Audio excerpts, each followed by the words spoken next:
You are in a safe hole, and it sets the agenda for public discourse for policy decision for the good of the motherland. It places the issues in context. It brings sense to the discourse. It asks the questions, the ends illusions. It works. It motivates, and it believes in Liberia, the motherland. Here now is your presentation of the PMD, the Prime Morning Drive.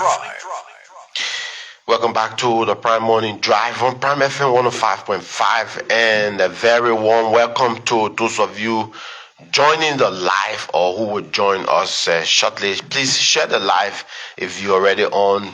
This is the Prime Morning Drive on Prime FM 105.5. It's a Monday. It's the start of the working week for some of us. Of course, there are others who work Sundays to Sundays or Sundays to Saturdays. Some of us Mondays to Fridays, Mondays to Saturdays, and then we take a break. Let's bring you our wise words, and it comes from Melissa McCarthy, and it says, "When I believe in something, I am like a dog with a bone." Did you hear that? When I believe in something, I am like a dog with a bone. We all, especially those of us who, got dogs or we've seen dogs, the bone. We know what that means. So let's learn to believe. And then finally, we'll hopefully and finally, holding all things constant, we'll get a doctor who will do for us, maybe around 5 minutes on the benefits. The risks, the risks of eating late, what does it do and all of that. So finally, tomorrow, if all things go well, we'll have that, just around 2 to 5 minutes. We'll play that for you. Like I said, some things you want to keep it for the experts, I could, talk about it. I'm not, maybe other things I will talk about, but this one, I'm not close with the authority, I'm not worthy enough to talk about it. Okay, so we'll work on that. Now, a few things to do. So for our in-house keeping, remember we told you it's a series from last week that let's learn to, this thing about entitlement, we need to do away with it. Yeah, you know me, we used to live in the same community, or we went to school together, or we live in the same house. Today, I'm a little bit blessed, or I'm blessed if you like, yes, you can reach out to me for help, if I have it, I don't know, my spirit is, to share whatever I have, but let's not make it like, let's say in the Liberian palace, I get a problem with you. Since you start working and if I love from you, no, let's not do that. Because you don't know what I'm going through. I don't know what Theo is going through. I don't know what Kelvin is going through. Even though we started, journalism together, or we used to live in the same community, he's got his challenges. Yes, he's the station manager. He's got a family to raise. I got a family to raise. So as much as I want to share, let's do it in the gentle and and most respectful way. I see sometimes we make it even not just with our friends. Yes, you got a brother who's working, or who's who can afford, he can even send money for his nephew. They said no, but he got his own children. Yes, in our African tradition, in our African culture, it's sharing, caring for your relatives, is part of it, but making it like an entitlement is my problem. Let's do this very short interview, then we go to the insight. So not to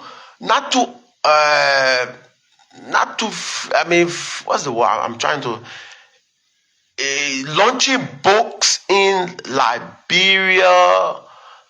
Yes, I've been to, let me see, I've been to what, maybe 1, 2, I think maybe in the last 4 or 6 or maybe say 8 years I've been to two book launch, the launch of two books. Yeah, now it's not a frequent thing where and again maybe it's what is involved in in writing the book. So yesterday I was invited to the launch of a book, the gifts of the sacrament of reconciliation. And I mean, most time maybe anyway, let me do it. Listen. So let me speak to the author of the book. It was a wonderful program. I mean, a little bit, break away from the usual tradition associated with let's talk to the Reverend Father Jonathan when he launched his third book yesterday, The Gifts of Sacrament. Just maybe a few minutes to talk about this book. Good morning, Reverend Father. How are you? Good morning, Donations. How you doing? I'm good. And you? How was the weekend?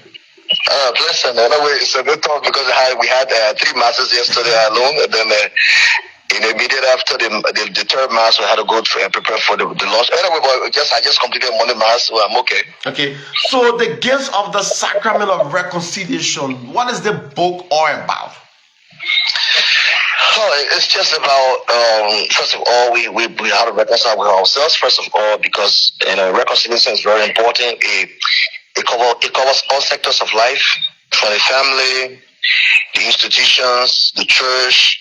And it goes about what we normally would say: charity begins at home and ends abroad. Mm-hmm. So if we are saying to ourselves that we have to reconcile with God and with ourselves, it simply means that reconciliation must come deeply from the heart. You cannot say you want to reconcile with somebody, then at the end of the day you apply lip service. It's a contradiction. So I wrote this book first of all to acknowledge all of us from the fact that we have to reconcile to have a better life. Because what God needs from us is our source of happiness, it's our joy. Because we always say that our praises add nothing to God's greatness. But it only brings one fundamental aspect of our life, which is the major source of our salvation, of our own happiness, of our own source of livelihood. That's what God is after. God is not after that we be bitter, we are full of anguish or anger. But He wants us to be happy. And so, from the backdrop of the reconciliation, it all flows from the scriptures of how Jesus, as you say, like Peter will ask Jesus, how many times I forgive my brother? 7 times. So 7 times. Which means every time we have to reconcile, because in life we rub shoulders with people. Every time we make a lot of mistakes, and the more we reconcile, the more we try to let go, the happier we become and the better we become for our own lives. What was the difference between yesterday's launch and the launch of the second book? I mean, far away from Monrovia, way there in Rome. First of all, I acknowledge Father Francis Johnson Bray was one of those who tried to encourage me that, the first one was only discover the joy of worship. And when I came with the second topic on the gifts of the sacrament of reconciliation, he told me, because normally in theology you must have the urge to connect, you must be able to connect your thoughts. So I said to myself, if we are to worship God in spirit and truth, and if let's take for example, I went to church yesterday, and then I entered the church. I was well seated, and I started listening to God's word. And I haven't sat in the church for like 45 minutes, and I went to church with a clean heart. I come to my own understanding, and I cannot speak to a sister or a brother beside me. The worship is being glory. It makes no sense. It has no relevance. So the only way worship can take its root in our life is, first of all, we have to say to ourselves, let us let go. Let us be happy. And when we do that, this is the only way worship will have relevance in our lives. So if I'm saying I'm worshiping God in spirit and in truth, it means that I must have a clean hand and a pure heart. And God, who sees my innermost core or innermost being, will bless me and will give me the joy that I need. Were you overwhelmed by the turnout, or you were disappointed?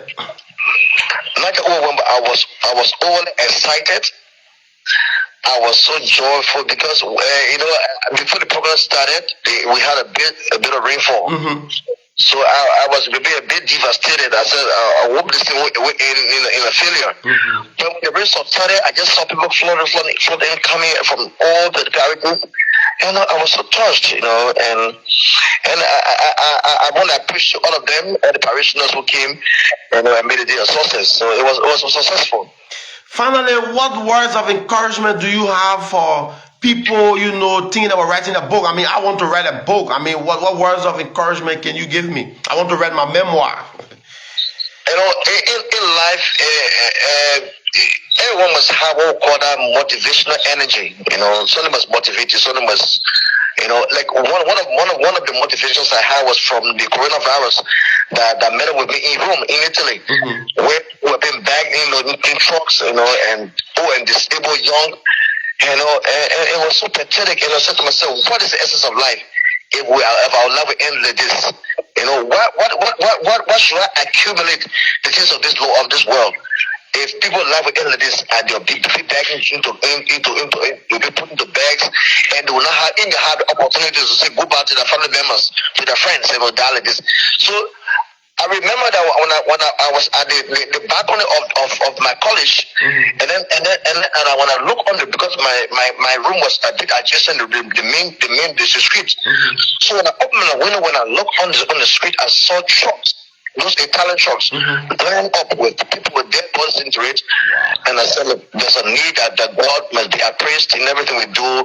We have to worship Him spiritually, because our life is not ours, it's His. And if it is His, then we must always try to acknowledge His presence whatever we do.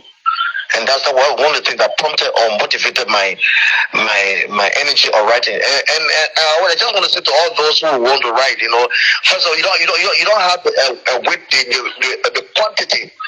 But sometimes maybe you're walking and then you have some thoughts in your mind. Just have a little diary and just jot it down. Okay. And then after some time, it will come. Another time will come. You jot it down. And after a while, you have a lot of things to talk about. Then you can easily take your time and sort it out. And number two, to write, you must have a patient on it. It's not something that you have to rush, because it has to do with your concept. It has to do with creativity. It has to do with deep contemplative reflection. And you have to free your mind, and that's it. Okay, all right. You do have a wonderful week, Father, and thanks for picking our call. Thank you, Donations. Thanks so much. God bless. Yeah, all right. That's the Reverend Father Jonathan Wenwen.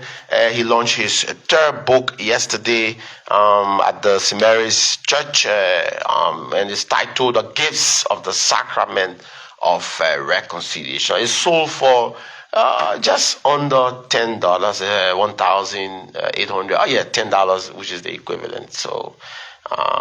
You want to read it? I started to read it from last night. You want to read it? This is the Prime Morning Drive on Prime FM 105.5. It's 20 minutes after 8 o'clock. And today is October 20. I mean, it's the 20th day of October. The month will soon end. I mean, and bracing for United Nations Day, the celebration of the UN Day, which is on the 24th. So let's do this as part of of course, I mean, there are other things that happened over the weekend. The Coalition for Democratic Change finally broke grounds, for the launch of the headquarter project. We'll talk about that. Let's do this.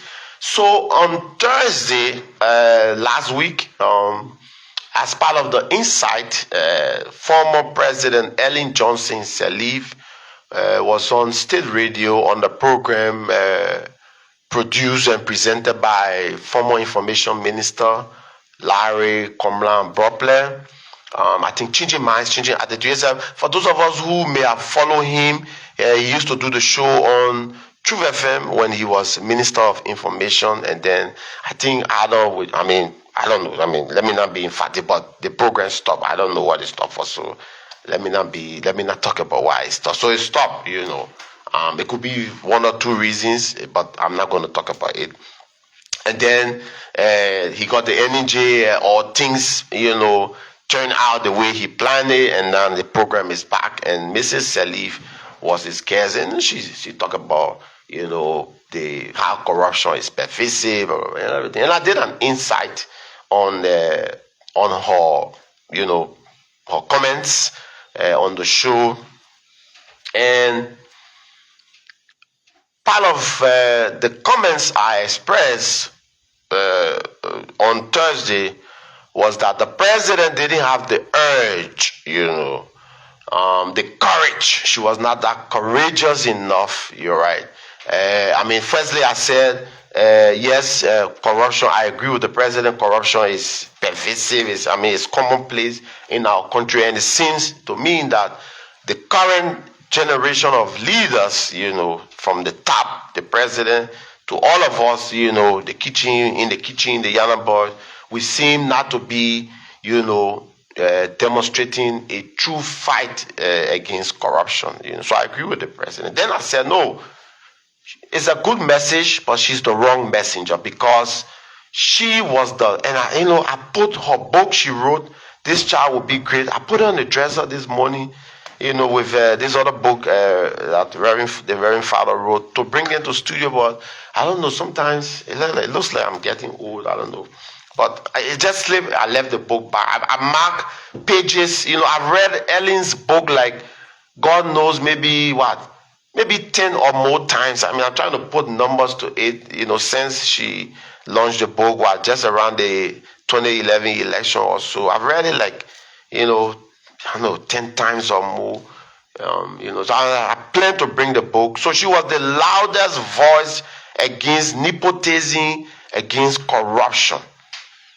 From the Taylor government, the Doe government, the Turnbull government, she was the loudest voice. In fact, as a vocal critic, she made a revelation about Rally Town, So if you know who got the Rally Town market, there was this initiative the government had, raise in a way you can refer to it as maybe domestic resource mobilization, or I don't know, internal, something like that, So she was the loudest voice. When she became president, she did little or nothing in the fight against corruption. And in fact, the very nepotism she criticized, was what she practiced. Then I said she didn't have the courage, that she wanted to get rid of folks in the government at the time, and the courage to let them go, to say, Theo, you are fired. Tanisha, you are fired. So she had to suspend the whole cabinet, And Mrs. Olubankin King Akureli, or former minister Olubankin King Akureli, took exception to the comment that no, but I don't have to say what she said, since we have the recording, and she threw out a challenge to me to fact check, and also to Local Voices Liberia to fact check. So if you miss the conversation on Thursday, we just want to, in a way, let's bring you an excerpt. Let me see what the time can permit for us to. The recording is less than 5 minutes. So we can play the whole recording. Her, when she phoned in, I got her number. So when she called, I knew she was calling to provide a reaction. And because of the good journalism, some of us, want to practice, I pick her call and I put her through. Let's hear what she had to say on Thursday, and then we can unveil or reveal what we've gathered from our fact check. Mention the fact that former President Alex Johnson Sirleaf wanted to get rid of the late Talbot and Olubankin King Akureli. I want you to have your fact check, and I want an apology, and I want to know where it's coming from. I will not be put into a category of corruption. There is nothing, and there was nothing in my entire service as Minister of Commerce and Industry or Minister of Foreign Affairs that would justify your statement. To the extent that you mentioned this, you're going to correct it. I want an apology. I want a fact check, and I intend to contact Madam President to also tell her I want a statement and a correction. I am no 2x4. Do you understand me? I listen. I am one of those. No, I'm not finished. Okay, go you ahead. listen to me. Listen to me. Madam Minister, I have worked. No, excuse me. Let me finish. Madam Minister. Let me finish, please.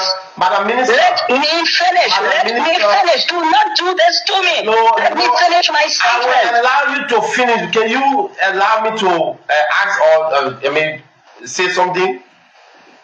Hello.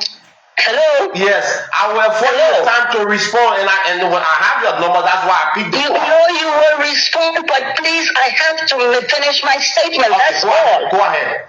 I want to know the basis for your statement, putting me in the fact that I was one of the people that she wanted to get rid of, and instead she had to ask the entire cabinet to get rid of. I personally resigned. I refuse to come back. I've been out of government since 2010.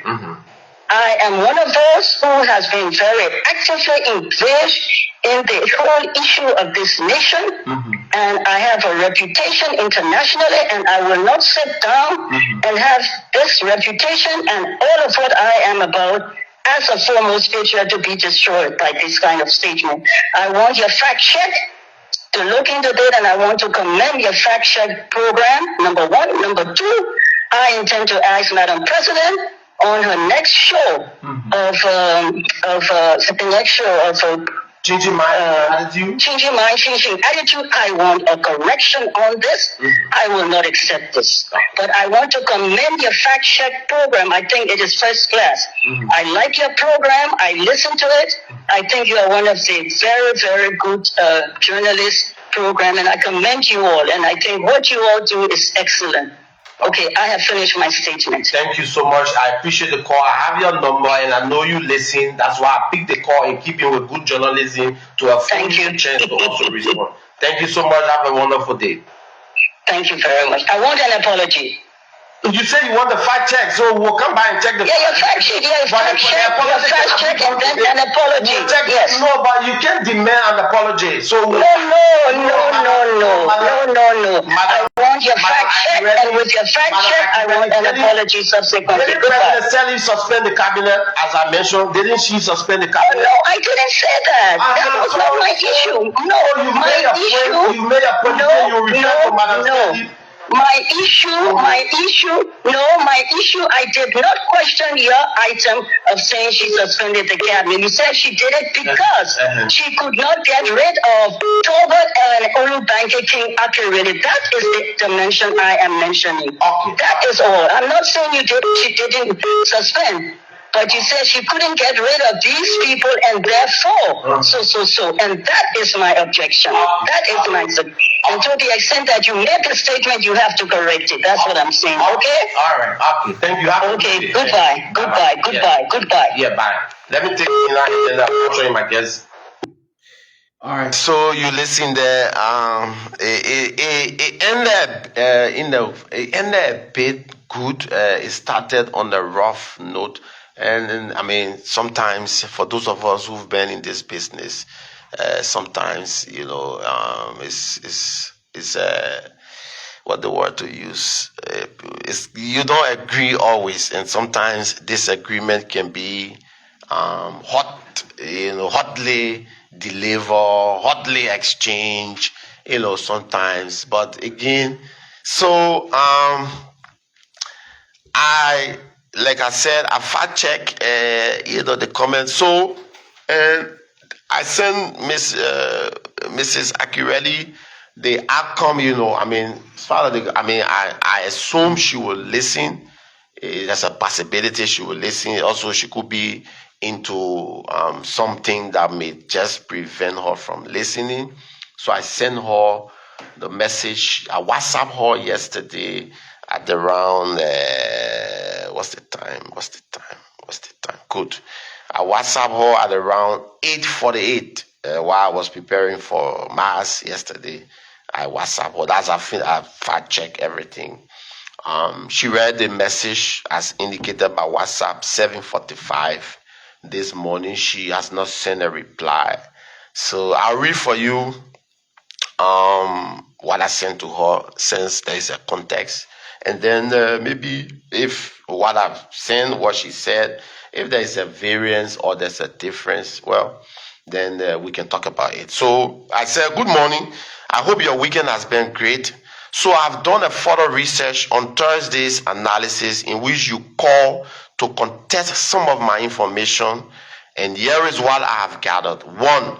On November 3, 2010, then President Ellen Johnson Sirleaf gave cabinet ministers administrative leave in the quotation, except for Presidential Affairs Minister Edward McLean Jr., REP, meaning he has passed, with media institutions describing it in various forms and manners: suspensions, dismissal.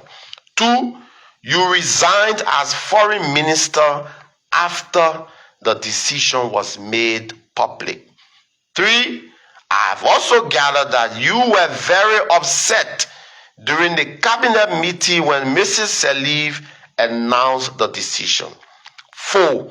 All the ministers were reappointed except for Councillor Tiawan Gonglo, Dr. Richard Talbot, REP, meaning he has passed, and you who are resigned or declined after the presidential decision was announced. Thank you for always listening to the Prime Morning Drive on Prime FM 105.5 and sometimes calling to make your input. I really appreciate the feedbacks. Have a blessed Sunday and a productive week. Shalom, life, and peace. That's the message I sent to former Minister Akireli. So, in addition, this is what I will say. If I decide today or tomorrow, anytime, to talk about the CDC-led government and the disagreements, between that ensued between the president, His Excellency George Manuel Weah, and the Vice President, Her Excellency Joao Taylor, to the extent that they could not, in our Liberian way, they could not pull for some time. There were rough edges. And somebody who maybe worked with Mrs. Taylor or Mr. Weah, let me use my good friend Kalasco. And Kalasco call and say, at no time, President Weah and Mrs. Taylor had, any disagreement that they could not pull. I demand an apology. You can show the fact and this and that. And I'll be like, wow. So, as a journalist, and for the years I've practiced and for the way I've been able to conduct myself, I'm privileged to a lot of things. When I worked for Omeo, I was privileged to a lot of information.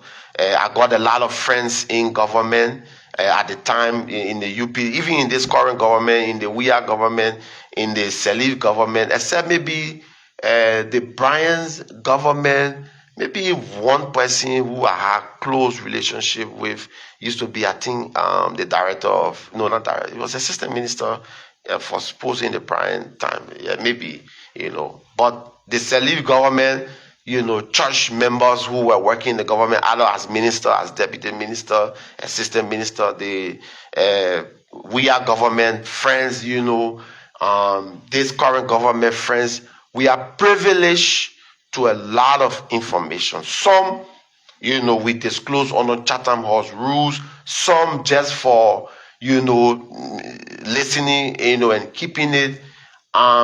So it makes it,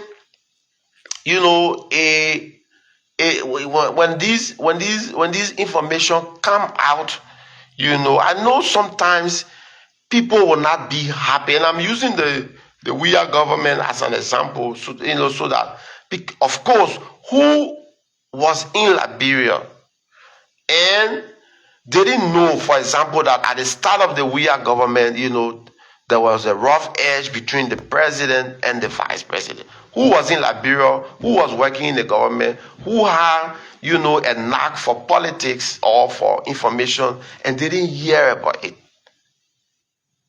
Even that the vice president the former vice president rather, or the vice president at the time, complained,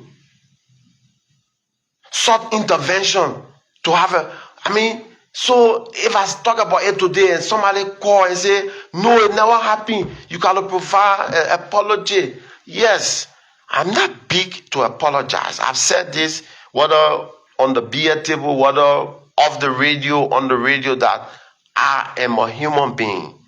I will make mistakes. My plan is not to deliberately come and say, Kelvin never worked with Omni Radio. I challenge anybody to show proof. That's not my plan, because I know Kelvin worked for Omni Radio. Even if it was just for one day, the record is he worked for Omni Radio. So I can't come and say he didn't work. It's not in me. Even if I do it and I'm corrected, I accept the correction in good faith. So I'm not big to apologize. I don't come on, I got, maybe, do I know Madam Akireli physically? If 10 persons line up and they say, show Madam Akireli, I can do it, because I've been to programs, press conferences when she was Minister of Commerce, but she doesn't know me. Maybe from watching the camera or the online, if they say, oh, this is Danisha, but we've not had any, to say, oh, you hate the former minister, or you hate this person. No, I got zero issue with the former foreign minister. Zero issue. I made an analysis, all right, and her name was mentioned. I got no issue with her. Absolutely no issue with her. I got no issue with Councillor Tiawon Gonglo. I got no issue with Dr. Richard Tauber. Peace to his ashes, In fact, when Dr. Tauber was president of Invincible 11, if there was any journalist who doing his tenure as president of IE, if there was any journalist, post-journalist at the time who interviewing the most, then maybe it's me.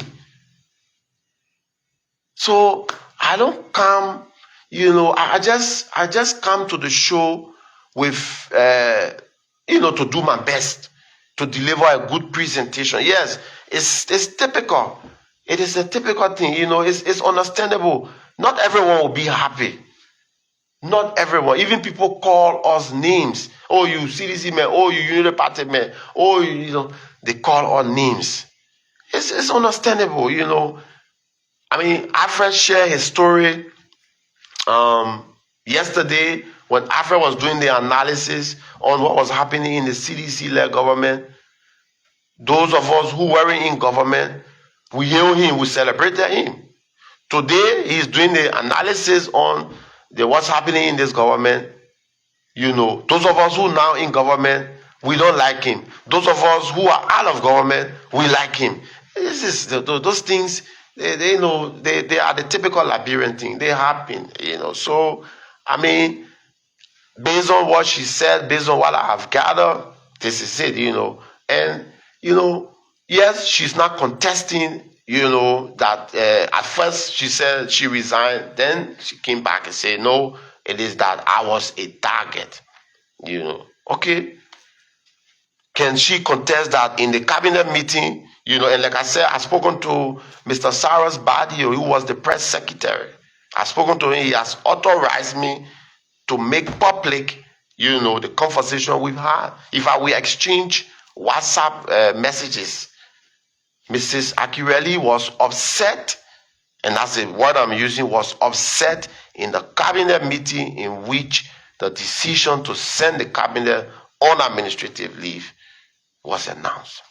And for the record, I didn't say it's because of corruption. No, it's because of this. No, I didn't say it. Because in her remark, she was talking about, yes, her celebrated, international record. Congratulations. I've read about it, when your grandfather was the president, of course, you have to have a celebrated record, So I mean, I celebrate it. I mean, I'm happy for you. And because for many reasons, I'm somebody who I like to see, productive, educated women, eloquent, outspoken like you, So I celebrate you, and not just you, all women who've climbed the ladder, competing with us. When I say us, the men, Lehman Bowie. I mean, I don't want to start calling names again before somebody say, "Oh, you left the other person," but I celebrate that. But on the occasion where I have to offer my disagreement, I will do it with the fact and I will check the fact. Those who will disagree, when they call, they state their disagreement, will fact check, So that's about it, It was a common thing. It was all around in Monrovia. And maybe the only time it didn't happen, was with former president. Present president, we will make a cabinet reshuffle all the time. I mean, it drag. But whenever Mrs. Sirleaf will make a cabinet reshuffle, we will know, even if we were told it will happen on Wednesday, and it didn't happen on Wednesday, maybe Thursday or Friday it will happen, or the following week will not pass. So we knew who would be appointed to this place. I mean, when President Bouaka won the election, all right, some of us knew who would go where, and then all of that. Did it come 100%? No. But the names that pop up and where they were going, it came out 80 to 90%, I think 95%. Who was going to be the Minister of Finance, who will be this, who will be that. Even long before the appointment was made, my good friend Andy Kwame, I knew he was going to be retained or reappointed long before the presidential. I mean, so I'm privileged to some things. Yes, I'm privileged to some things. That's I mean, thanks to God, and then the way I've been able to carry myself. And this is not to say it's only me. There are other journalists maybe who privilege even more than me. I mean, I have to give it up to them. But I will not come and just, and the good thing is she didn't contest any other thing that I said except the mention of her. I mean, I appreciate the fact, that she contested, but and I was able to honorably and dutifully share the findings with the hope that she may not be listening, and it's a good thing to do. I mean, that's good journalism. Whether somebody will say, "Oh, I mean, there was two." I show two. I mean, I know I'm trying to coin it, that I was maybe magnanimous and in my deference to her, But I mean, whatever is your take, well, I mean, it's up for a debate, that I was maybe submissive, if that is a choice of word, submissive in reporting the finding to her, that I owed it to the public and not to her. Well, okay, I accept if you say I was submissive, or in my deference. I mean, it's part of it. But I thought that as much as I appreciate her listening role and that she will be listening or maybe listening, I thought that, well, it's also possible that she will be involved into other things. So let me share the findings with her. So if I breach any journalism ethics or practice, well, I offer my apologies. I'm not big to say sorry, but that's about it. 15 minutes to 9 o'clock. Hopefully at 9 o'clock we'll be joined by former Assistant Finance Minister Benedict Koluba. We'll talk a bit of the economy and and politics and plenty of things. So the coalition for democratic change yesterday, broke grounds. Not yesterday, sorry, folks, not yesterday, Saturday, not yesterday. Saturday broke grounds for the construction of what would be their new headquarter projects. Is that Wednesday? Yeah, it was a Wednesday. Yeah, on Wednesday we hosted the vice chair for mobilization, recruitment, and membership, Musa Kone. It was a big program, a turnout. Peacefully. For them, I know if somebody, I didn't get any report of this bad thing happening and that bad thing happening. So I think largely you want to commend all those who show up. Of course, there were part of the speeches, or some of the remarks from the program with President Weah, reaffirming, his commitment to rebuild the headquarters, rallying. Of course, you expect at such an occasion, with the former president, still eligible to run or to seek a second term, and with all of what had happened, in the build up to the program, you expect that there will be plenty, of conversations around, 2029. We still in 2020. I'm praying to God to see 2029. Yeah, we are in 2025. 2029 should be little under 4 years, little under 4 years, and we're talking about 2029. Maybe and not just for former president. Don't get me wrong. It's not only on him. It's for all of us who talk about 2029. Like it's tomorrow or it's going to come in about 3 months. We're talking about a minimum of 3 years, and what we want to do. I was reading somewhere, was it on social media, about a declaration, to run as a representative in 2029, and of course, you expect that those, especially for the current batch of legislators, that, some of them will be thinking about re-election. So if they are asked, they will talk about it. The ones who are a little bit politically sensitive, or careful, maybe politically careful, we want to, see the options for 2029 in his or her district before talking about saying, okay, I think I will run, or I want to run, But the former president has said that he will come back in 2029, to be president, and he's rallying his partisans, And for me, I don't want to put a figure, to the turnout on Saturday, not because I want to run away from the reality or from the criticism there too. I just feel that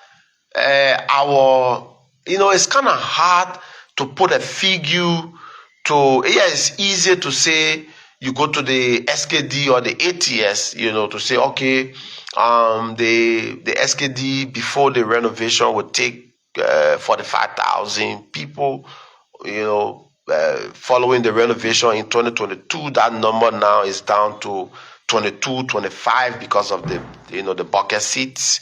So it's easy if the SKD is filled, and then you say more than 22,000 persons, show up for the game or for this program, But in situations like what happened on Saturday, it's kind of, I don't like to put figure to it, while at the same time, I'm not running away from the criticisms if I were to, assign a figure, But, for example, and I'll give 2 examples, maybe it may help, with why I like to stay away from this. And I'll use the most recent election, which was 2023. CDC did a launch, big crowd, plenty people outside. And some say it was the reinvention of the 1 million men march from 2005, Then the UP did their launch, massive,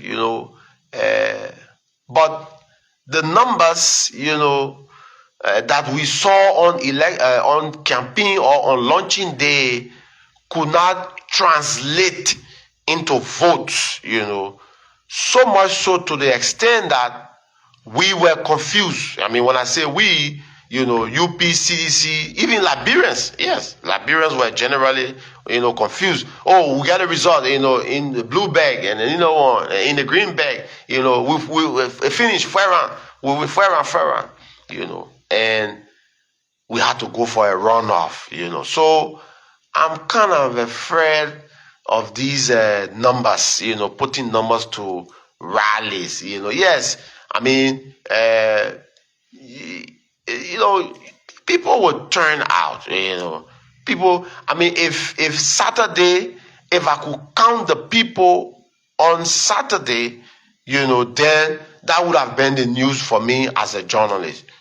If I could literally count the people to say 1, 2, 3, 4, until I reach 100 or whatever, that would have been the news. But that I could not count the people on Saturday, means that you should, especially with the publicity that that followed the launch, with all of the what the word to use, the ups and downs, with some a man claiming to be the owner of the land, that the CDC allegedly pay X amount of dollars, they're supposed to pay the other one, and and the Monrovia City Code issuing an arrest order for attorney at law Janga Ko, and then rescinding, or withdrawing the order. I mean, of everything that happened, I would have been surprised if I could count the people.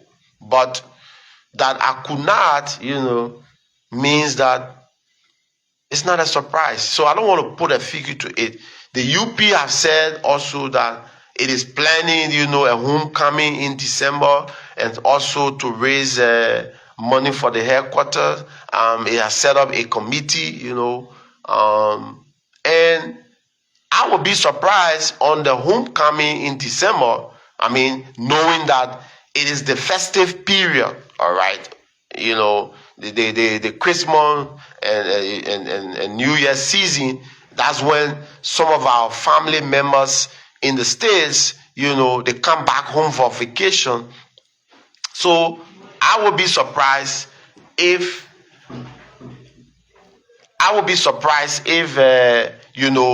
when the UP shall formally launch, and then I can count the people. I mean, wherever it will choose to carry out the launching or the groundbreaking ceremony, whatever, I will be surprised if I can count the people. So I mean, I don't want to dwell on the numbers. The numbers will always be there. The numbers. I mean, whenever it's a CDC program and you don't have people showing up as a journalist, not just even a journalist, as a bystander, or as an observer, as an onlooker, that would be my takeaway. That would be my takeaway. But people showing up, this is not news for me. Like we say in journalism, when a dog bites a man, it is not news, because it's a regular, or it should be a regular occurrence, in the man versus nature situation. But it becomes an abnormal situation when it is the reverse. A man bites a dog. What happened? Is that guy normal? What happened? Is he some, what's the word to use? I know, I'm looking for the word. So it grabs everybody's attention. And I mean, you see a headline say, Danisha bites a dog, and say, you mean that Prime FM Danisha? You mean that you really mean Ezekiel? Or then people start asking, no man, I think that AI all is in. Then all of the the probability and permutations, and people start to work it up and say, Danisha? No. Something, no. I think somebody lying on you. No. Where? When? How? They start asking all the questions. So I'm not surprised, But let me take my guest is here. I've got the signal that my guest is here. 3 minutes to 9 o'clock. Should I go for a break and then bring my guest in? 3 minutes to 9. Maybe I take 3 or 4 calls. The lines are good now. 0. Okay, just 0776 236 528. 0776 236 528. As an alternative, 0778 460 793. 0778 460 793. 086 050 507. 0886 050507. Yeah, I think it's easier to remember like that. 0886 050507. 0778 460 793 and 0776 236 52. If you're out of the country, that's the WhatsApp. Also for WhatsApp, +231 776 236 528. This is the Prime Morning Drive on Prime FM 105.5. On the flip side of 9 o'clock, we play host to Benedict Koluba, former Assistant Finance Minister in the WIA-led government. We talk politics, we talk the economy, and we talk plenty things. Let's do this break. Let's go for our commercial break. Quick musical break to usher in Benedict Koluba.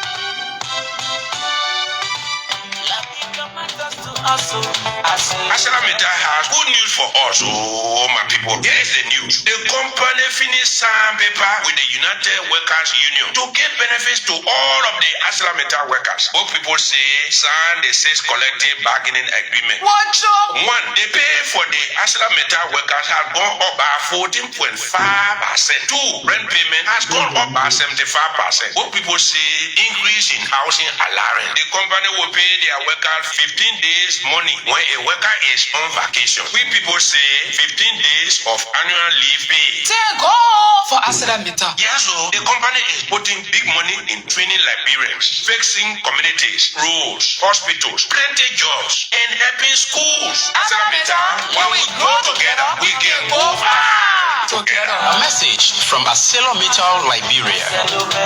One expert. Find your winning formula. Who are you when the game begins? A thinker, a risk taker, a champion, or one expert? You don't just bet, you reveal your passion, your style. Visit oneexpert.com.lr or app. Enter the promo code 25BETLR and receive a 200% bonus of up to 45,000 Liberian dollars. Bets for everyone. Reveal yourself. Not for persons under 18 years of age. Are you seeking financial empowerment, dreaming of building your future? Then your solution is Bokonjide Group of Companies.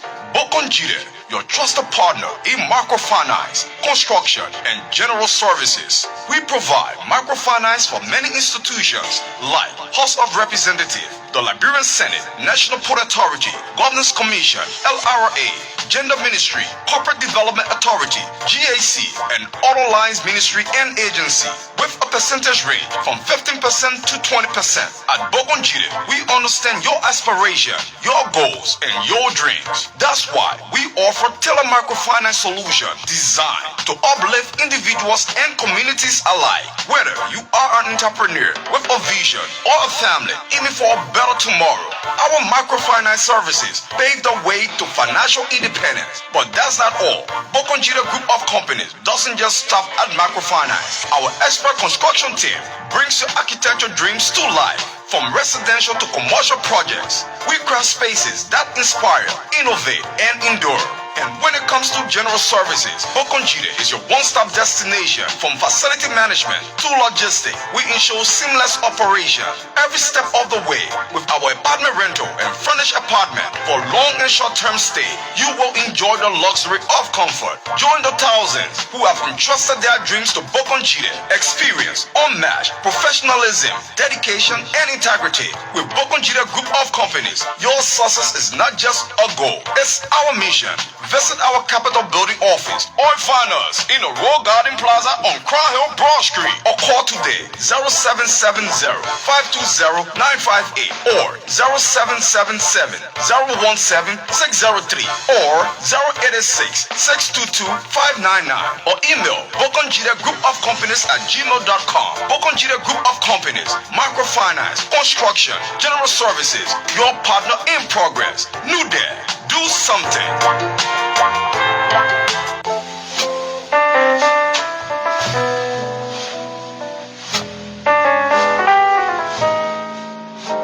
Are you looking for a salon where they believe that your hair is your ultimate accessory? Do you need your nails polished to perfection and your eyelashes done to enhance your natural beauty? Are you looking for outfits that express your individual style and bring out the fashionista in you? What about that complimentary bag and shoes? Then look no further. Bellissima is your answer. Located at the intersection of UN Drive and Clay Street, this beauty house will introduce the new era of beauty in Liberia. We are open from Mondays to Saturdays at 9 o'clock a.m. to 6 o'clock p.m. For more information, you can call us on cell numbers 0771 894 986 or 0887 160 917. Bellissima is indeed a place where beauty blossoms.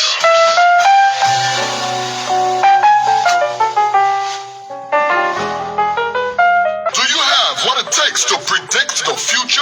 Play Max Score today.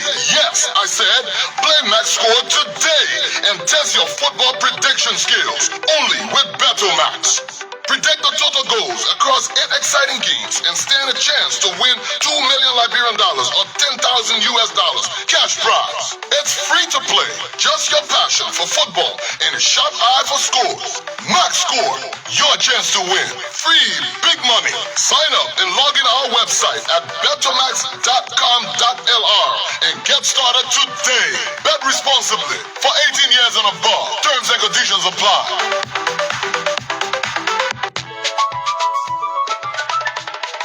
Attention, citizens of Liberia, my people, hear this good news. The government of Liberia, through the Civil Service Agency, in partnership with the Ministry of Finance and Development Planning and the Ministry of Justice, is launching something big.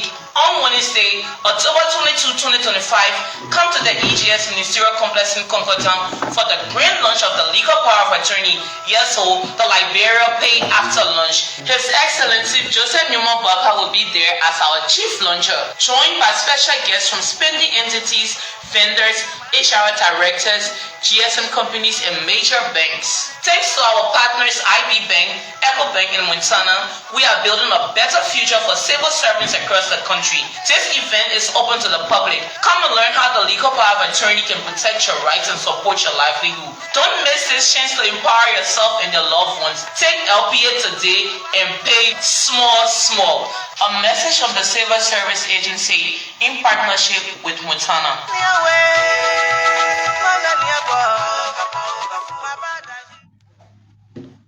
Welcome back to the Prime Morning Drive on Prime FM 105.5. I've been joined in the studio by a former Assistant Finance Minister in the CDC-led government, Benedict Koluba.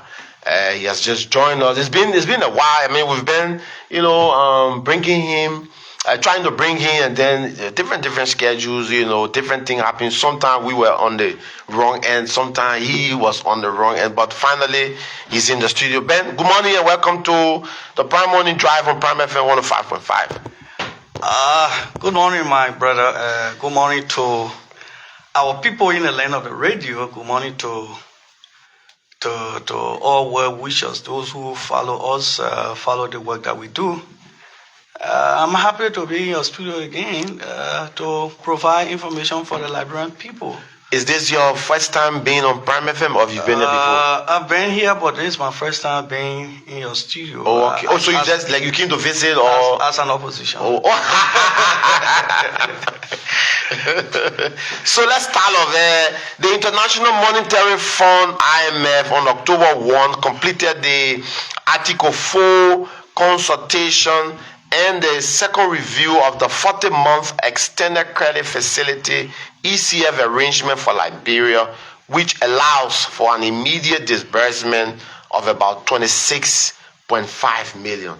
What's your take about this IMF report? I mean, did the IMF report agree or disagree with the Ministry of Finance and Development Planning and the Civil Service Agency? Let's hear your take. So before I jump to that, okay, I'd like to lay some bases. No, please do. Firstly, I'd like to tell all our partisans, citizens, even though I'm not their spokesperson, who turned up for the groundbreaking ceremony of our new party headquarters. I'd like to say thanks to our standard bearer, the political leader of our party, and all the executive committee members for rejuvenating the spirit of the CDC. I'd like to begin that question by just a promo that you play about the CSE. Yeah.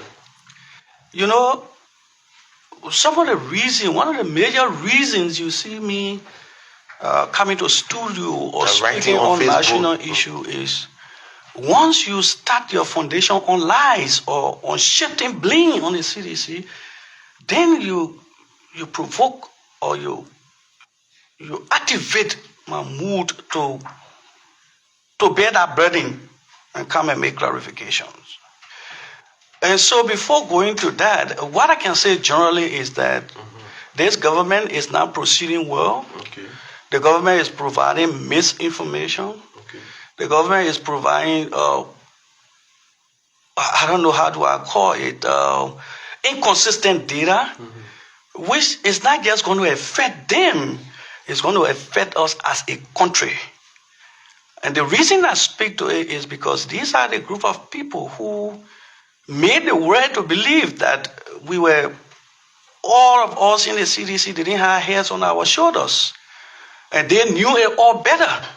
In fact, I didn't even expect them to go to an IMF program or ECF program. There are different facilities within the IMF that they would have gone for, since they're so educated and they know everything about the economy. Howbeit, today, the advertisement you are playing of the CSA, I don't want to clear that and jump into that. I listened to the CSA boss somewhere around the 16th at the last MEGA press conference. And then the promo you're playing, the boasting about the legal power attorney, and since after the war, they just reactivated it. And I posted on my page, that's a blatant lie. That's an obstruction of the reality of the past, the history of our country. So integrity-wise, you cannot do that. Was it reactivated under your government? Yes. And I posted on my page. In fact, all of the documentation, the work that was done at the CSA, the current CSA boss has deleted all past records of what his colleagues did at that entity. With respect to the same LPA? With respect to the same LPA. The Ministry of Finance, in fact, when I posted, I saw people commenting that, yes, we received LPA around 2022, 2023. We reinstituted that LPA. It was launched on July 18, 2021. And on Jimmy Thompson from the CSA. From the CSA. Minister Twelve launched that process. So there is no issue about the current CSA trying to maybe add or improve on the digitize it. No, there's no issue. But you have to give credit to history. We must give I agree with the point that what you're saying that it was started under your government, but if they want to digitize it, then it's a big thing. It's a plus. Okay. But to make it appear like nothing absolutely happened, and you are the only person who is doing good thing in the government, or you are the only person doing good thing for this country, that's where I come in. And that's what brought me to the studio today, because in that same seat, Deputy Minister Depuzo sat in the seat and made statements, outrageous statement, unguarded statement, that Liberia dropped from the ECF program because of CDC poor management of the economy. So they have to practically go and beg. You have that clip, right? They have to practically go and beg the IMF to bring back the IMF to the program. I like to state it's a complete lie. If you read that, just the intro, you said the ECF is for how many months? It's for 40 months. 40 months. Normally, the ECF program is 4 years or has duration. So when you enter the program, and when that duration elapses, no matter who is in power, who is leading the state, the IMF deals with the country. The IMF doesn't do primarily with a political regime. It is about the country. So when that period elapses, you need to go back and renew. And that renewal is not automatic. It's on the basis of your assessment. What are your needs? What's supposed to be done? So I again wanted to clear that point for that it was completely erroneous on his part, as the man who's supposed to interpret the economic data of this country, to lie to the Liberian people that CDC poorly managed the economy. As a result, the IMF dropped us from the ECF program. So we were never dropped from the ECF? We were never dropped from the ECF program. Go back on our same website, you will see the ECF program was initiated by the CDC government around 2019. You will see the same phraseology, a 40-month program. So, and the 40 months ended 2023, and by some political, accommodation, we have to concede defeat to them.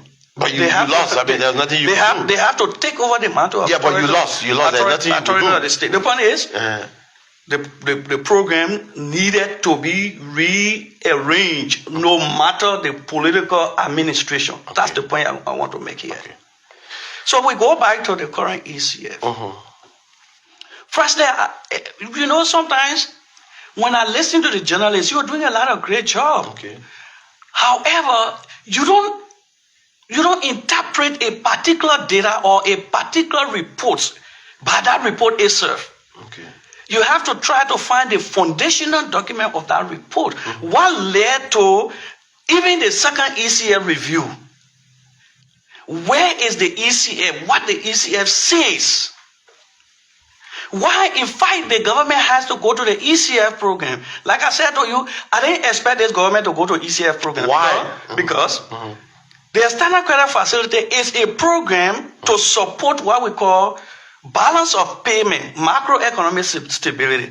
What that means is that when your country is importing more than what it exports, the country will always have to be rushing, will always have to be finding place to find US dollars or higher currency to be able to procure on the international market.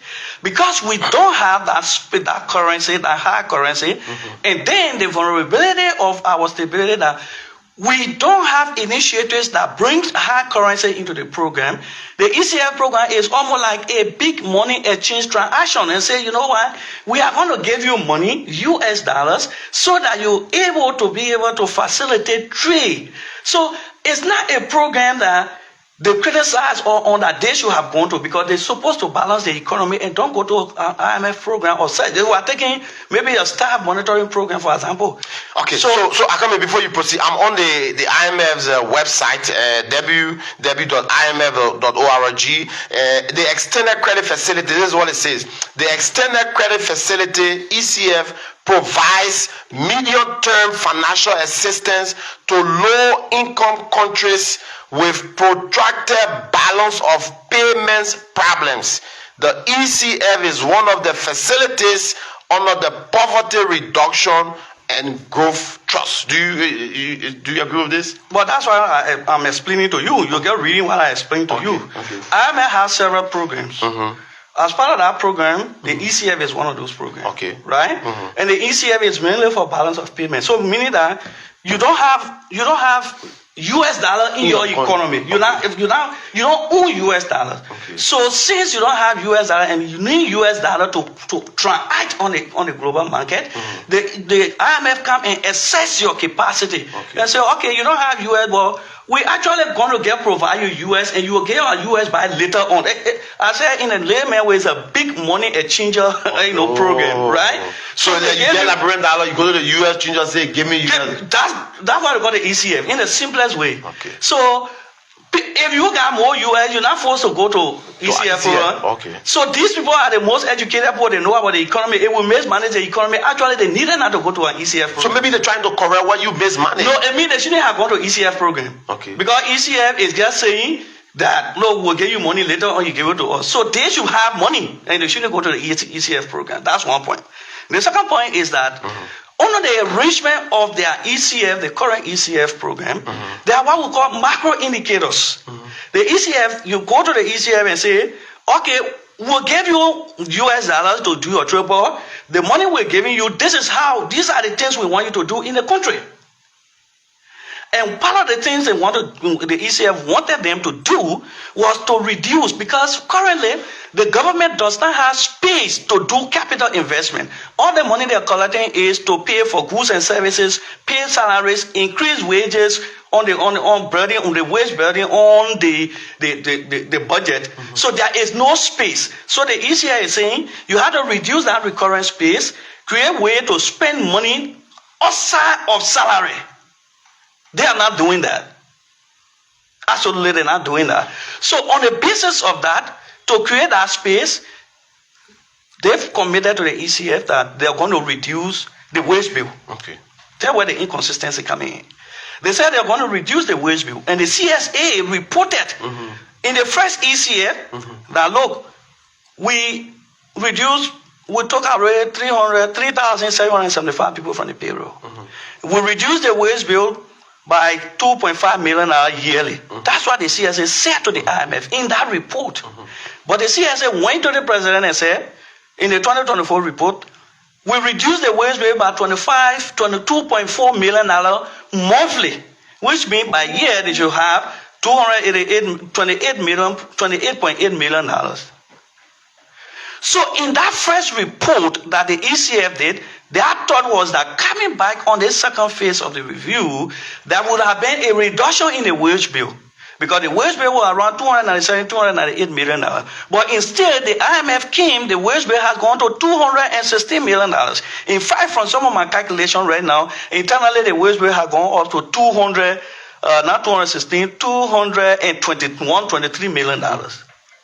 So those are inconsistencies in the reporting pattern of the government, and it's leading us to a bigger trouble with the IMF. So that, before coming to that report, those are the premises I want to lay to you for you to understand where we're coming from. Okay. If you go now to the report, a serve, this is not the report yet. Each time the IMF team comes, and let me tell you why, you always hear Article 4. I want to explain that to the Liberian people.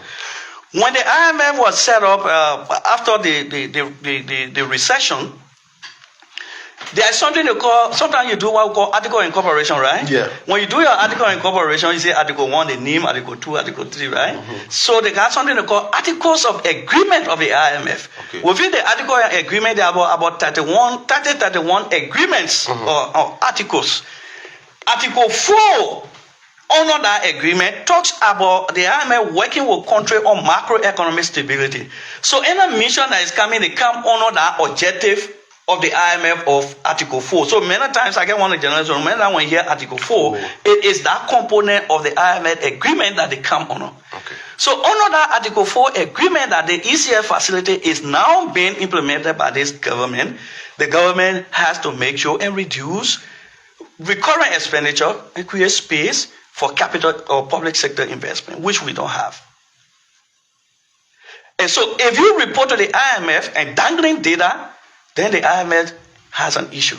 So when they come for the mission like this, It's like when you play the football game, and then the coach is leaving the pitch, then they ask the coach for post-match conference, right? Yeah, interview. Yeah. The coach does 2-3 minute interview, but it is not the match report. They are technicians now preparing the real report. They go and say, well, their player didn't do well, their player didn't do well.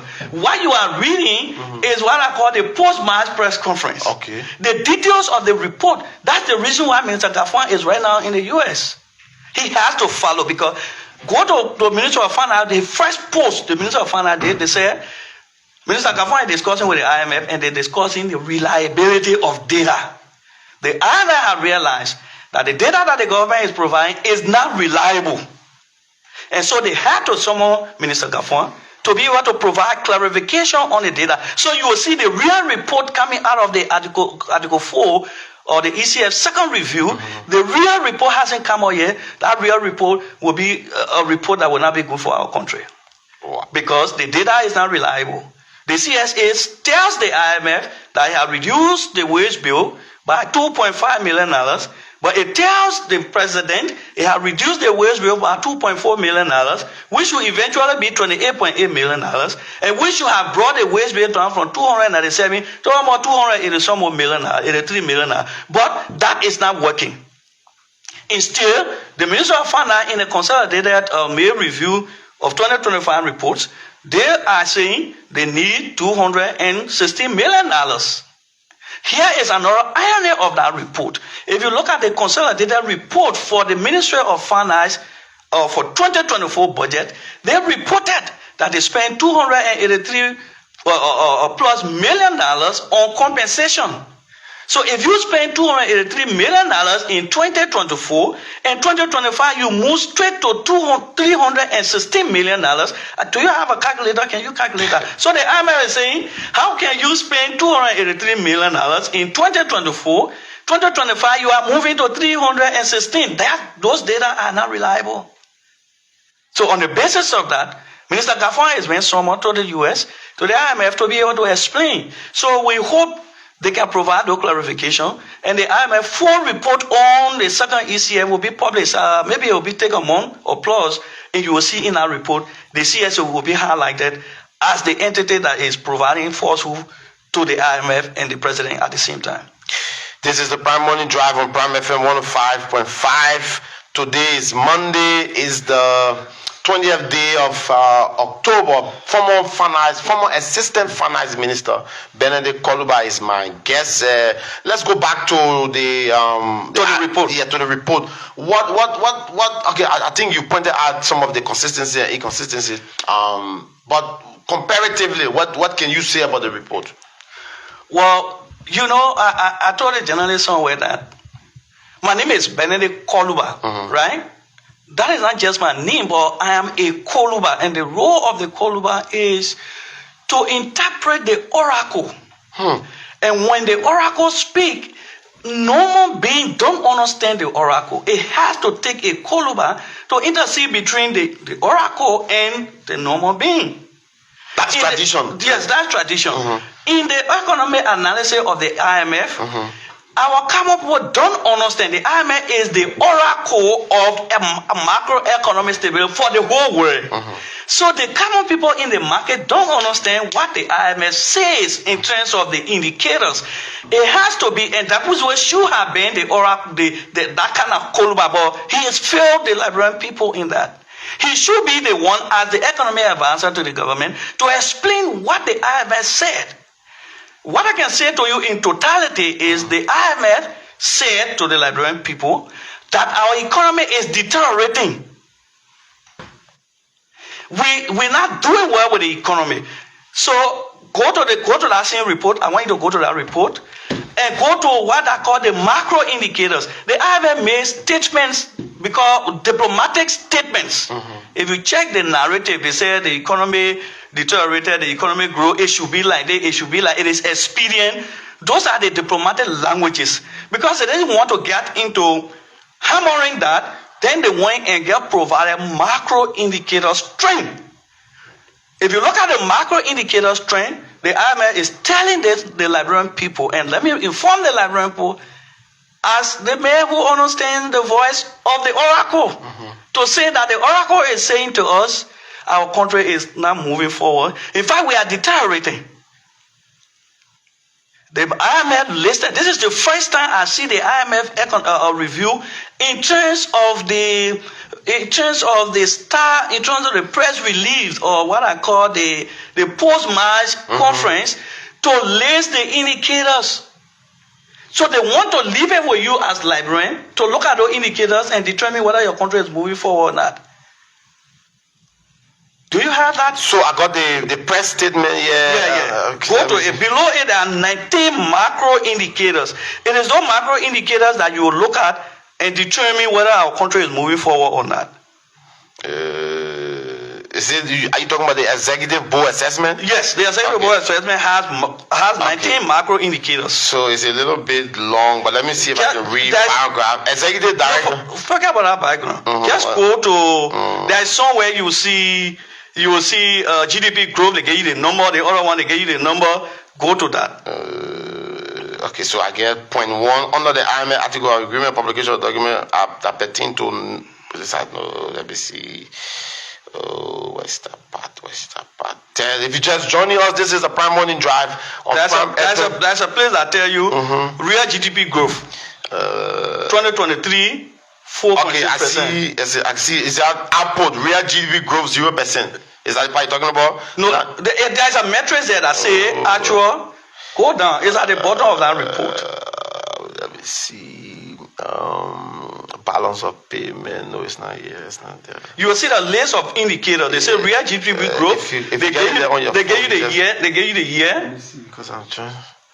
They gave you the year. My phone is. And gave you the indicator. That is where I want to really hammer for the librarian people to understand what is happening. Librarian ECL report. Guess.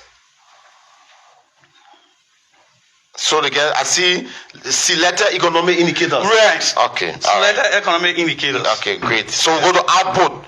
Real GDP growth 2023 4.6, 2024 4.0, 2025 4.6. There where the magic is. Okay, nominal. No. Stop there. I want us to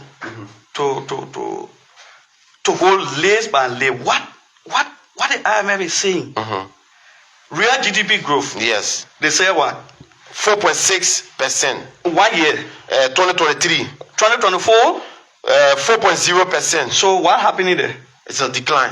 So the IMF is leaving the Liberian people, give them a data set for them to interpret, to know what is happening to their economy. So under your government, the economy was 4.6%. That's what the IMF is saying. Under the UP government, 2024. Because they're not part of the political system, they don't want to get involved with the political. They cannot say CDC government, this was the macro indicator. So we, the Koluba, who understand the oracle, we have to explain to the people what it is.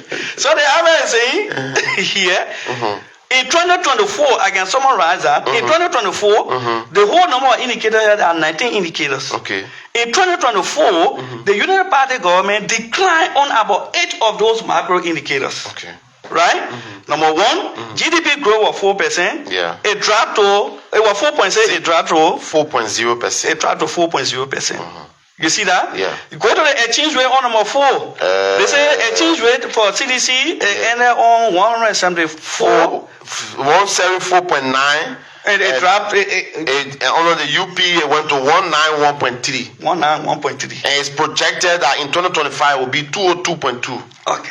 They talk about money in the economy, money that they give it to the people, plenty of money. No, the people very clever. This is the true oracle of macroeconomic stability in the world. They want the Koluba who understand this issue to explain to the Liberian people. The IMF is saying the way money was at the disposal of the Liberian people has reduced. Could that be to remittances being sent back to the US with government officials who get family abroad? They need to tell us that. They're also saying to us, if you go to one of the indicators, they're talking about debt to the private sector. And this place, I wonder... Is that what they call credit to the private sector? To the private sector. Yeah, they're saying CDC days, That about all the loan the banks were giving, they say almost 4.3%. 34.3% was given to the private sector, business people. But today, only 8% is going to the private sector. 8.4%. How money will be in the country? Maybe people are not paying their loans. I mean, you crediting, you're not paying. How will the banks give you money? Because the situation is difficult for the people. They pay in for their goods. They can't get their goods to pay on time. How are they going to pay? The country high. So the bank say, well, the country high. We are not the one to suffer the consequences. We're not going to get loan. The only place we'll get loan is to the government. The government can't get our instrument. We get their money. We know they will pay. Maybe. The second side about this is that even the loans that are given to the private sector, are they one steady for the group? For some reason, I'm not going to name them before they start hunting that group. And I realized that the private sector in our country is almost 80% of the private sector is foreign owned. In fact, when you even go to the extractive industry, you realize that all the concession 80% of the private sector. The private sector is owned by foreigners. Who got ArcelorMittal? Who got HP Billiton? Who got all the major companies? So when they tell you that even 8% going to the private sector, it is going to foreign companies because they are the ones that got the liquidity, they are the ones that got the capacity to repay. It is not going to Liberian businesses, for example, in my home in Gangotan, for example. They're not businesses going to Bokonjide to take loans. It's not businesses from Vonjama, for example. If Vonjama doesn't have a bank, how do they even take loans from there? You mean there's no banking law? No, there's no bank. We got microfinance institution there. How are we going to take loans? You're going to be fact-checked. The fact-checkers are listening. I mean, I can't ask the people. There's no bank. There's a microfinance institution there. One is in Zozo, one is in Kulahun. It is the Kulahun that stretch and send that branch in Vonjama. So what I'm saying is, where there is no banking institution, how these people will get access to loan? Because they don't have access to loan, there's limited money in the economy. There's limited money for private sector growth. As a result of that, you go to the market is high. The business people cannot find their way out. The World Bank is saying, the Oracle is saying to the people, the country is high. The people can get money. And those are the issues I expected the Bushwa to come here and explain to the Liberian people, rather than saying CDC government. That's why it irritates me. When you come, you are faced with your own situation as a government. Explain to the Liberian people how you are addressing those issues. And still, then you go and lie on the CDC. But if your government created the problems, then of course they have. I mean, no, we didn't. But go to the indicators. Go back to the indicators. The World Bank is using the CDC macro indicators as a baseline for them, and they are dropping on the indicators.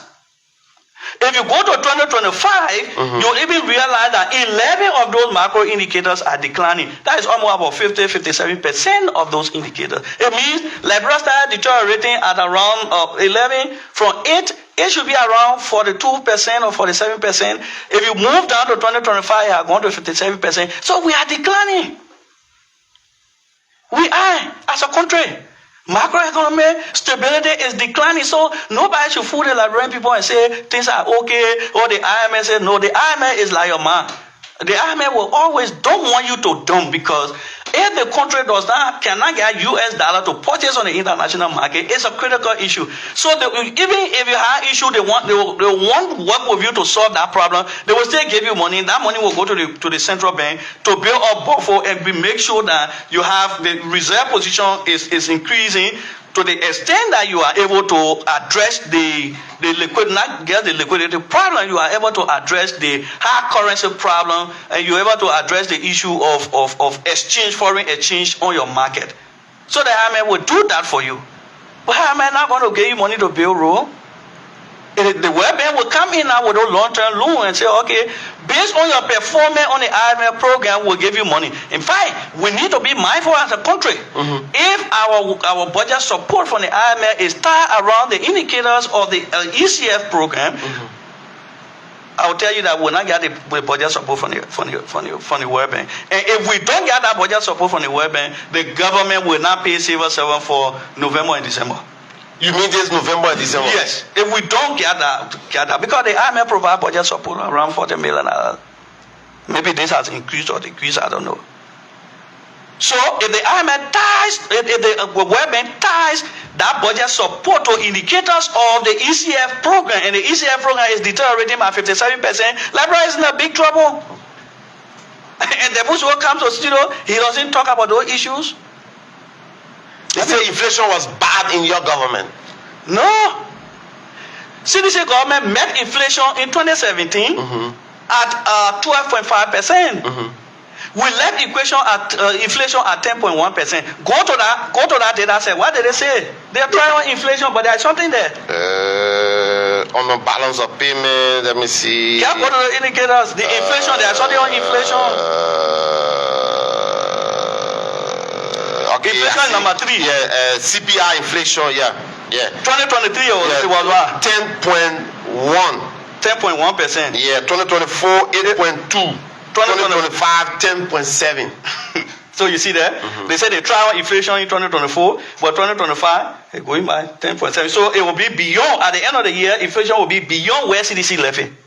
So the deputy minister has been fact-checked when he said that inflation was double-digit under your government. That was fact-checked, so maybe we can leave that part out. It's been fact-checked that it was not correct. So that's get one. You didn't fact-check that with CDC. They didn't draft on the ECF program. You didn't fact-check that. You didn't also. He told you the economy was improving. One of the most dangerous things that Bush will say on his radio. Let me repeat. That the economy is growing and it will grow from mining, right? Yeah. Go and diamond. Yeah. How can Go and diamond benefit the common people? When you mine, when you build your economy on extractive industry, you get collect royalty from the companies. When you collect those royalties, you pay for the private jet of the president. You pay, so you get collect money, pay for the private jet of the president, pay for the president. The president has said that the private jets are against my friend. I mean, that's why the president have to cross-check with you. The other countries got their own problem. So they will take $20 million or they will spend $2 million for your president to travel to their country. Yeah, let's put it this way. You are graduating, right? Yeah. And you my friend. Yeah. And I got a car. Yeah. So I say, okay, mommy, I will send my car to you. Yeah. What happened? I mean, sometimes you send it with gas.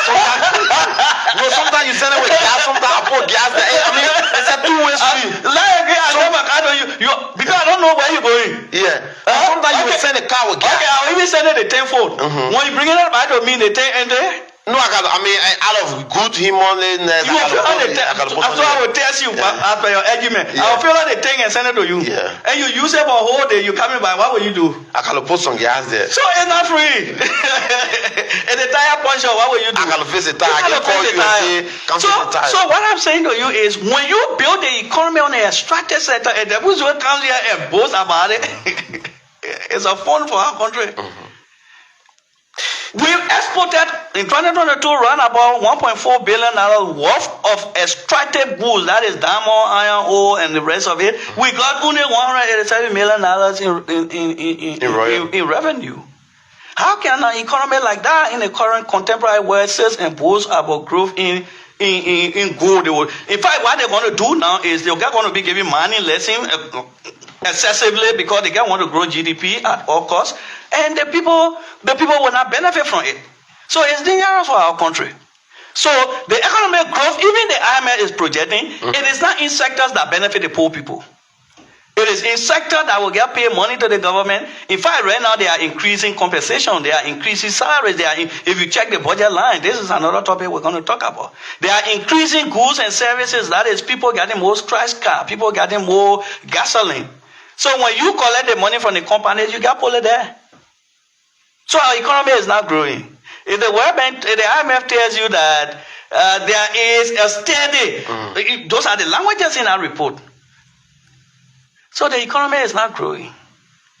But there is something that Bush didn't tell the Liberian people. That you know is that you want to say to us? You the Koluba to interpret the oracle? Yeah. They don't understand the oracle. Look, there is something we call the program macro indicators. Under the ECF program, these are the things that Bush should have been reporting to the Liberian people. They made a commitment to the IMF. And let the Liberian people know now. The government of Liberia made commitment to the IMF in two areas of revenue generation. They told the IMF that, look, you know what is happening in our country here? We are going to increase GST because I told you initially that you have to look for money to do projects, because when the government pays salary, you got 70,000, about 70,000 people that takes pay. Those 70,000 person on an average of dependency rate of 5 times 70, you're talking about 350,000 people. So every month, 350,000 people will laugh when the government takes pay. Minus 350,000 from the 5.2 million people. So you're not even affecting, a percent of the population, significant percent of the population. It's not, I don't think it's really even 10% of the population. So the IMF will tell you, or good practice will tell you, you have to save and create way beyond the people who are on the payroll to the people who are not on payroll. How do they benefit? They benefit from the road construction you're doing. They benefit from the hospital. They benefit from the projects. So if you don't have money to do projects, it means that only one segment of the population will benefit from the government, which is not good. And so this is what the government said. And I want the Liberian people to listen very well. These are the issues you should have been explaining to the Liberian people. They said to the people, they said they will reduce the, the duty-free. They will introduce the GST. They will increase it. And they will increase it by reduction, intentional exemption on GST, on machinery. So what they say is, when the people import, all the concession company, when they import their things, they don't pay taxes on some of those things. So the government told the IMF that we are going to take away those tax exemptions. The exemption that we can give the people, the duty-free previously, will reduce it. When we reduce all of those, we will add money on GST. For example, you go to the restaurant, you buy, they say the thing at $10. You used to pay 10 cents, 10%. They say no, they will increase it to 12%. You got to pay more now. So something that costing $10, you will actually be paying $13 or $15 for it. That's why they're saying they will raise money, because they got to raise more money. They also told the IMF, you see, the LPRC is they hold surcharge of Musa-ability because they made that agreement with the IMF and say we are going to reduce it. We'll put 20 cents on all of those. So because they have to meet those criteria, that's the reason why they did that. So they have promised the IMF that all the new revenue measure, I don't know whether they are bad, but they say in 2025, they will raise additional $60 million. In 2026, they will raise additional $90 million. In 2027, they will be able to raise additional $120 million. So what they are saying in essence is that there is still money that government is losing on these assumptions. So they've told the IMF on a yearly basis, we didn't see that money in 2025. I don't know whether they will raise that $90 million in 2026. 2027, they should be talking about $120 million. So taxes will increase in Liberia. Those are the things that they're supposed to be preparing the Liberian people to prepare themselves for. For bad days ahead. If you go to the market and realize that something that you are paying $10, you are not paying $12, it is the government deliberate action to raise more revenue based on the agreement they have with the IMF. Those are the things that will also be giving account to the IMF, but not to go say, oh yeah, CDC draft from the ECF program. I read the senator of Bapolo. I read his take on the IMF report. It seemed to jibe with what you're talking about. Is he saying we should cautiously approach? I mean, for a summary of what he wrote, and I can go to the page and maybe read it. But for a summary, he said we should cautiously approach the IMF report. I mean, was he trying to be a little bit? What he was saying to them is that don't be happy to say the economy will grow by 6% because you made the economy at 4.6%. You drop. And they say you will grow. So I'm like, okay. the guys. So last year, you got 90 point average. Your daughter is in school. Last year she got 90. Right? Yeah. Or year before last. Last year she came down to 75. Right? Yeah. This year she moved to 90 or 90. Somebody who doesn't know her history will say, oh yeah, the man daughter doing well, right? But why will you say, you who know that she's over at 95? Yes, I said no, she's not improving. So that's what former minister was saying to the current Minister of Finance. He said, you know what? Don't hang on that phraseology that the economy will grow by 4.6% because the economy was at 4.6% when you took over. You drop it down to 4%. So IMF is saying it will grow. They're just saying from the deficit where you come from, it will go back there. It will go. Yeah, you come from that deficit and stabilize before you start thinking about what to do. So where are we? This is the Prime Morning Drive on Prime FM 105.5. 14 minutes to 10 o'clock. Former Assistant Finance Minister Benedict Koluba is my guest. We're looking at the IMF report. Maybe before we shift, I got one more concern on the report, and then I want to read a part from what Amara wrote. But let me ask you, so what is the good thing, maybe? What is the good thing in the report for Liberia that you know of? Is there any good thing in the report, or what is the good thing there? I think the good thing in the report is the IMF says they still want to work with us. All the way we're in problem, they still say we are their children, they still want to work with us. So it is an opportunity for them to do the right thing. That's the good thing in the report. The poor say, yeah, the poor trying. We'll still work with them. Huh?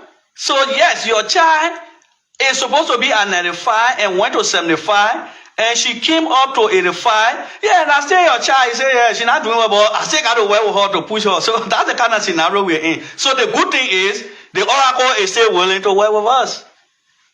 But in terms of performance, no, I don't see. Okay, let me see if I can read quickly, because I don't like to misquote people, but let me see if I can read. Maybe it's kind of long. Maybe I read 2-3 paragraphs, or I go to where I'm one of those who religiously follow Senator Amara Conan's page, except that I've reached out to him to come on many occasions. Maybe one day I'll be successful. October 7, he says, we congratulate President Bouaka and his economic management team on the IMF's approval of 26.5 million to support Liberia's balance of payments, as you said, following a successful 2025 Article 4 consultation and review under the ECF arrangement.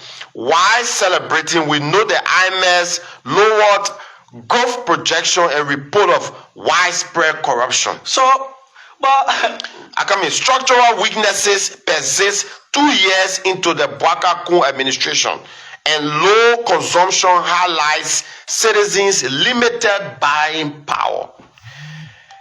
Both signal a weak economy as shown by the IMF's downgrade of Liberia's 2025 growth forecast from 5.6% to 4.6% back to 2023 levels. Although better than 2024's 4.0, it indicates slow progress.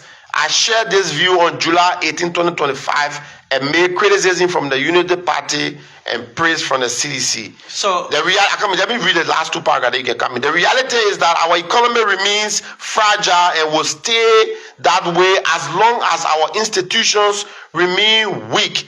Funds mention of widespread corruption indicates that it will continue to hinder our growth, weaken investor confidence, and threaten our stability to achieve sustained inclusive development. Finally, and this is not the last, folks, but this is the last part I want to read. This is not new. As a former minister, as a former finance minister, I understand the challenge of dealing with external factors like geopolitical issues being beyond our control, endemic corruption fueled by noise rather than action, and limited professional capacity combined with political will to push reform, both of which are within our control. But we are far better off than when we were in 2006, when the UP first inherited a collapsed and isolated country after a prolonged civil war. The lessons from the UP's 12 years in power are rich and instructive. While President Bouaka and his economic management team have made good progress in stabilizing the exchange rate and inflation, they've done little to implement deeper reforms that could grow the economy and accelerate development. So maybe you get one to read from Amara, right? I mean, no, not necessarily. So that people don't think. No, I don't. I base my argument based on my professional conviction, on my professional background.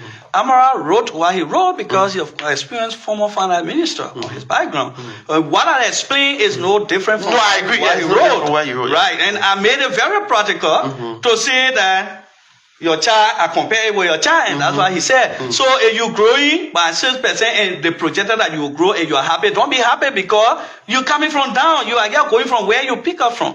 And he said the UP, the economy will collapse when the UP took over. Yeah, that was 2006. 2006. Yeah. But in the end, the UP turned over a bad economy to the CDC, and the CDC turned over a better economy to the Unity Party. So that's a different. I thought I've heard comments that from Senator Delon that the economy was in the toilet. Well, I don't know where it is now. He said stay in the toilet last time. No. If he's coming tomorrow. If we pick up the economy at 2.5 and we level at 4.6, you said it was in the toilet, and it stay at it went to 4, and it stay struggling to get back to 4.6. He has to describe that now. 4.6 was in toilet, and 4 is what now? When he comes tomorrow, we'll ask him where's the economy now. Maybe it's in the septic tank, or maybe it's somewhere in the sewage tank. Oh my man, they put now in the country. You know, you can't start when you raise the expectation of the Liberian people on lies. I call it elusive fights. You made the people to believe lies that it was almost like a truth to them, and then you take over the reality sets in. This is what's happening. I want to get you one sensational headline. Very troublesome for our country. and before I close. No, you're not closing yet. We still got a few times. We're going to take calls. So you're not closing yet. Just take the calls. I will talk about that. But before you get this is the training issue that's coming on now. And I can tell you, if we're not mindful, it will lead to the next civil crisis in our country. On a serious I hope you're not the prophet of doom. I'm telling you. Okay, but let me ask you this. What is the UP's 2-year economic review? I mean, what the but the IMF have told you. What is your review too now? I want to hear from you. Like IMF, what do you think? Firstly, the Union Party built the expectation of the Liberian people on falsehood. They took over. They began the government on falsehood. They built an economic foundation on a flawed logic. They did a national development plan and says in the plan that they want to make Liberia a middle-income country a lower middle-income country by 2029. That is just not possible. Not just that it's not possible. They also said they will measure their success on GDP growth. They want to have GDP per capita to 1,030 or something like that. You don't measure the success of your country economy on GDP growth. What do you measure? You measure it on the well-being of the people. You measure it, for lack of better word, or you want to substitute that, you measure it by what we call the Human Development Indicator, or the Human Development Index. Maybe you can go to multi-dimensional poverty index, how people feel poverty on the gravity of their life. But GDP, let me tell you, GDP can grow and still people suffer. How? For our country, the GDP is only growing from the extractive industry. So, ArcelorMittal is coming in, $1.6 billion investment. They are transacting, but all of that transaction, only 10% is staying in Liberia. The rest of it is out of the country. How does it benefit the people? They gave 100 or 200 jobs, and we're crying over that. Right now, you go to the legislature is crying. ArcelorMittal is not doing bring 10 ArcelorMittal in the country will still not develop. You mean 10 ArcelorMittal in Liberia, the country will still not develop. So what do we need? We need that, and that's the thinking point. I'm not going to tell you now. I'm not going to tell them. This is the new message. We need to reprogram, or what we call remodel, the economic foundation of our country. And I thought, well, for the 2 years of experience, with these people who went to Harvard, with these people who said we have more in our brain, they were going to refundate the Liberian economy and shift it away from the extractive industry and move it to private service sector of local manufacturing and processing, so that the economy can grow. But I'm telling you, bring 10 ArcelorMittal in Liberia will still not develop. So go back to the days of Go to the Lamco. 1960s. Go to the Provide 1970s. development. See what happened in our country. Go to bomb mines. Go to bombing hills. See the pave. See the environmental But why degradation. didn't your government turn the economy into the manufacturing? If you saw our national development plan, we said we were going to measure our plan on human development index. On the basis of that, we saw flaw within the economy. We saw that the whole space to work was clogged. How was it clogged? Ministers making some $10,000, $15,000 from other places. We had to take out those defects from within the economy. And we did that successfully and began the foundation of moving the country to the poor people in the interior by building roads from the county capital, from the nation capital to the county capitals, by making sure that people have access. And the next thing now was to create wealth within the economy. That's the reason why we were spending money, community roads. We are never building community roads as a country. It is the CDC government that saw those communities, that those people needed to be part of the larger economy of the country. We built that road out of the harmonization. I can talk about harmonization. Harmonization, that will be the last point. This is the biggest success of the CDC government that we did to put this country on this foundation. We were pinned by that. We were criticized by that. I take pride in harmonization. And even if the people don't want to vote for Georgia because of harmonization, I will be the only person that will vote for him, because harmonization paved the way that we did do community road. Harmonization paved the way that we could do Johnsonville to Dryer Market Road. Harmonization paved the way that we could even start the road from Ganta to Saclay. So how would somebody tell us harmonization was not correct? Harmonization helped us to start a 14 military hospital. I remember when we revised the budget and saved $9.6 million for our short-term intervention, one of the first things was to do the 14 military hospital. We started our hospital with $200,000 or $250,000. The president took a bold step and said we can do it. I, as the project head or assistant minister for development planning, I was scared because I knew the money could not make it. But as a visionary leader, the president took that bold step and programmed for that. In fact, that $200,000 was given for feasibility study. Today, we have the 14 military hospital. How can somebody tell us harmonization was the best thing that ever happened for our country? That's the reason why everything that is being done in this government is done on the platform of the metrics or the framework of harmonization. Nobody can reverse. Nobody can undo. I mean, but the minister has said that they're paying back people wages. I mean, you cut people wages, you reduce their purchasing power, so they voted you out. So the purchasing power has increased? But the Minister of Finance, on September 8th, the Minister of Finance in the simulcast, appearing on ELBC, relayed on Prime, he said they have we pay back. He didn't say we reverse. He said we have paid back pre-harmonization to the judiciary, and we pay back to others. So they are on the process of reversing your harmonization policy. It's a practical. But let me ask you, this is one of the sectors I don't like. The judiciary. And the legislature. No, not the judiciary and the integrity industry, for example, the GAC. Those are institutions that I don't like to talk about because they bring balance and stability to our country. Okay. They should not be brought to the public glare. Okay. But aside from that, the minister's statement of restoring the salary of the judiciary makes people to believe that he's making the judiciary a priority. No, he is scapegoating with the judiciary. This is a different conversation by itself.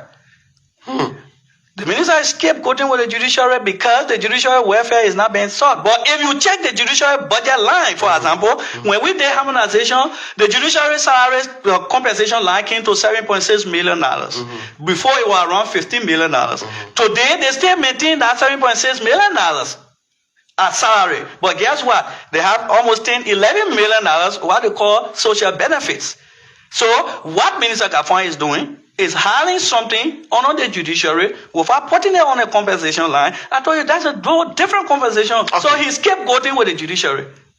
If he truly had restored the judiciary, let's see 2026 budget. Let the judiciary compensation go to $15 million. Then we know, because it was at $15 million when we did harmonization.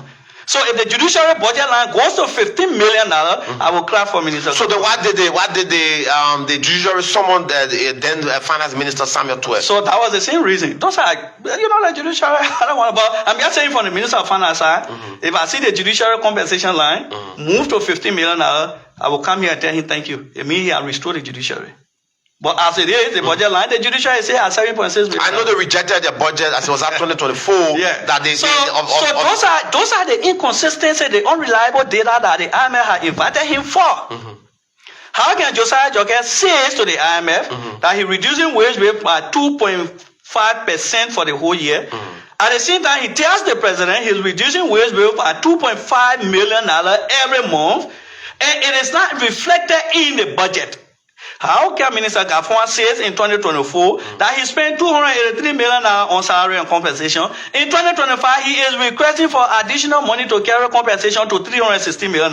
My man, do that calculation. I don't want to go before 283 minus 316. 283 minus 316. Yeah.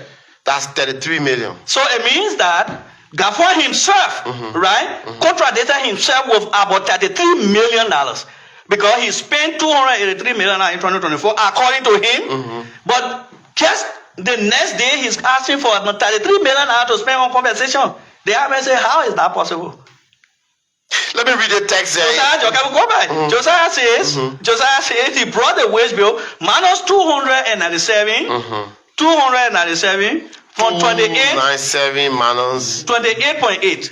28.8. That's 268.2. 268.2. Yeah. Minus that from 316. Minus 316. That's 47.8. No, it can't be. It's 60 something million now.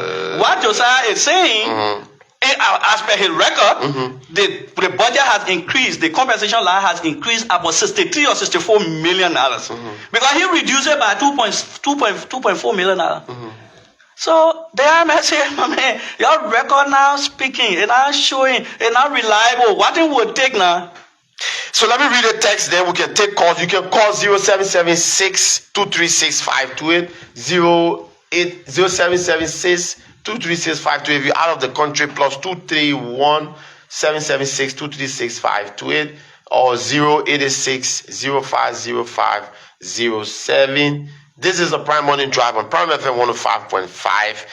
Let me read the text. It says, "Hi, bro. The ex-minister's comments about an imminent civil war in Liberia are concerning and need clarification. As a public figure, he should provide more context or be specifics to avoid be more specific to avoid escalating tensions. Transparency is key in such sensitive matter." It comes from Solomon Ware. He's a journalist. I mean, he has a decent. Well, I said, maybe we can spend the next 2 hours on that. No, we don't have the luxury of time. Maybe we can give you a minute to do that and provide clarity on. The GAC reports that all of you carrying around are said, and let me say, if Liberia is not careful with that report, that report will lead to the next civil war in our country. How?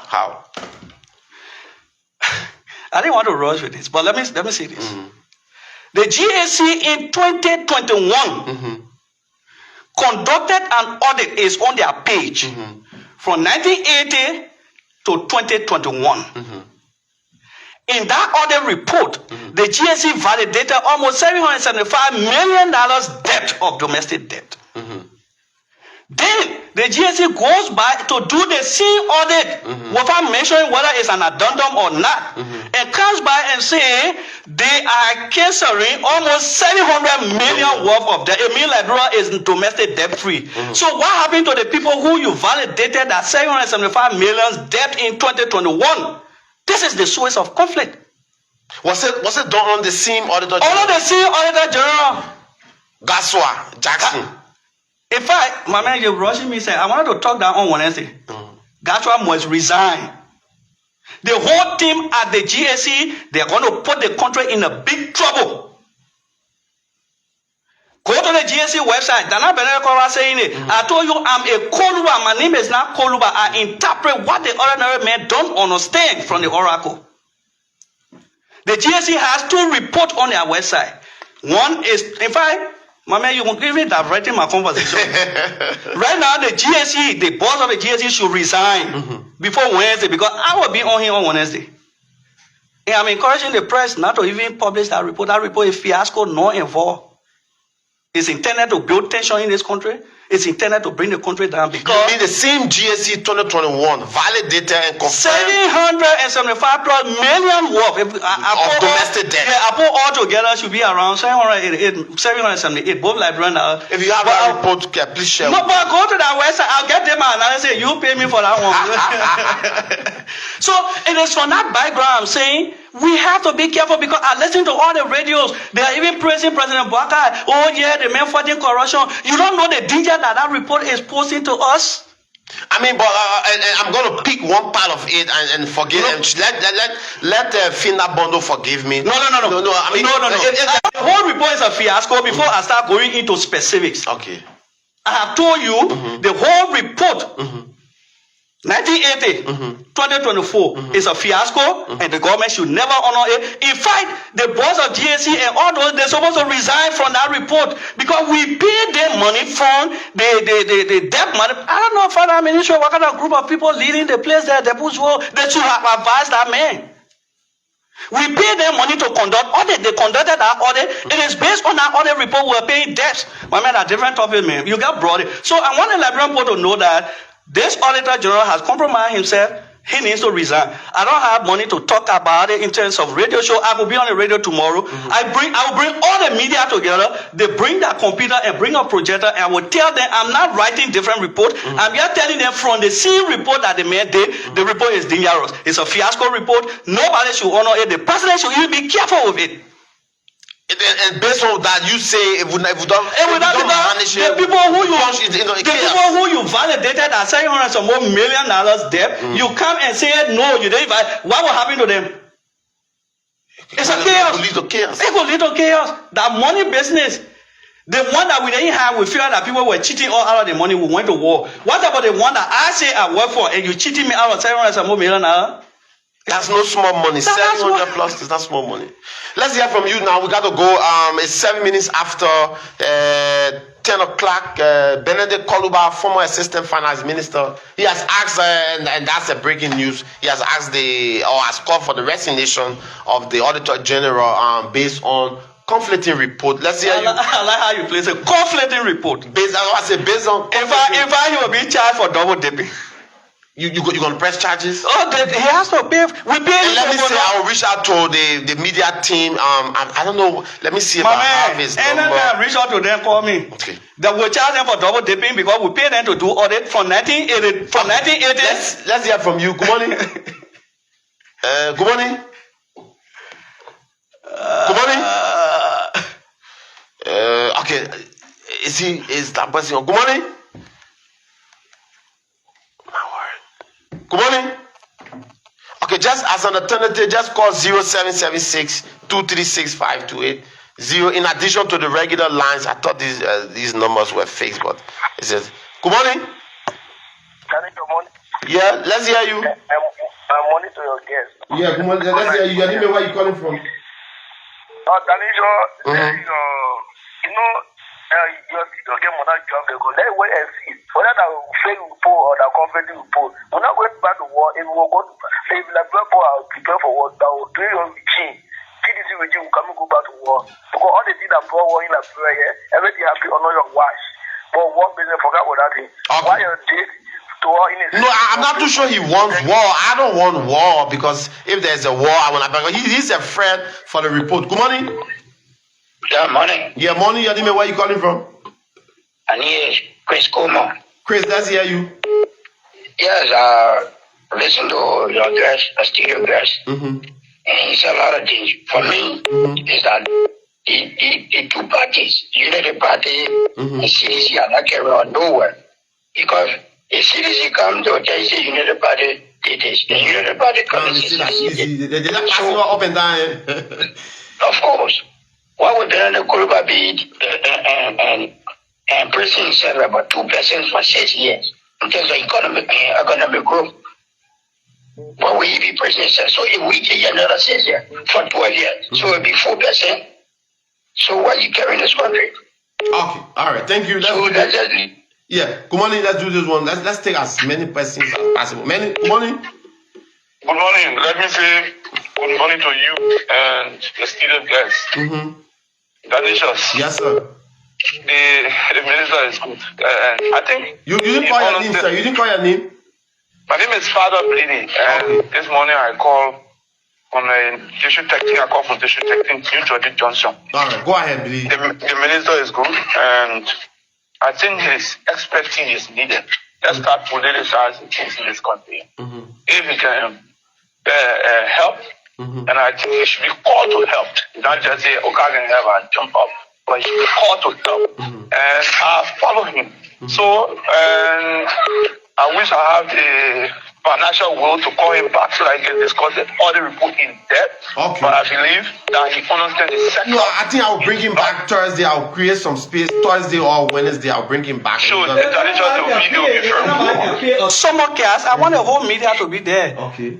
And this, Yeah, go ahead quickly. Others are on the line, so we'll take them. Oh, okay, you gone. Yeah, I mean, do we have call? Yeah, good morning. Godwin Weah is calling. Okay, let me take Godwin a bit. Godwin, just hold the line. Let me take this. Yeah, go ahead. You live. Let's hear you. Thank you, Danisha. So this is Jerry Candy, coming as Jerry Jesus. I'm the pastor and the youth chairperson of Service Committee. I join you precisely from Central Town.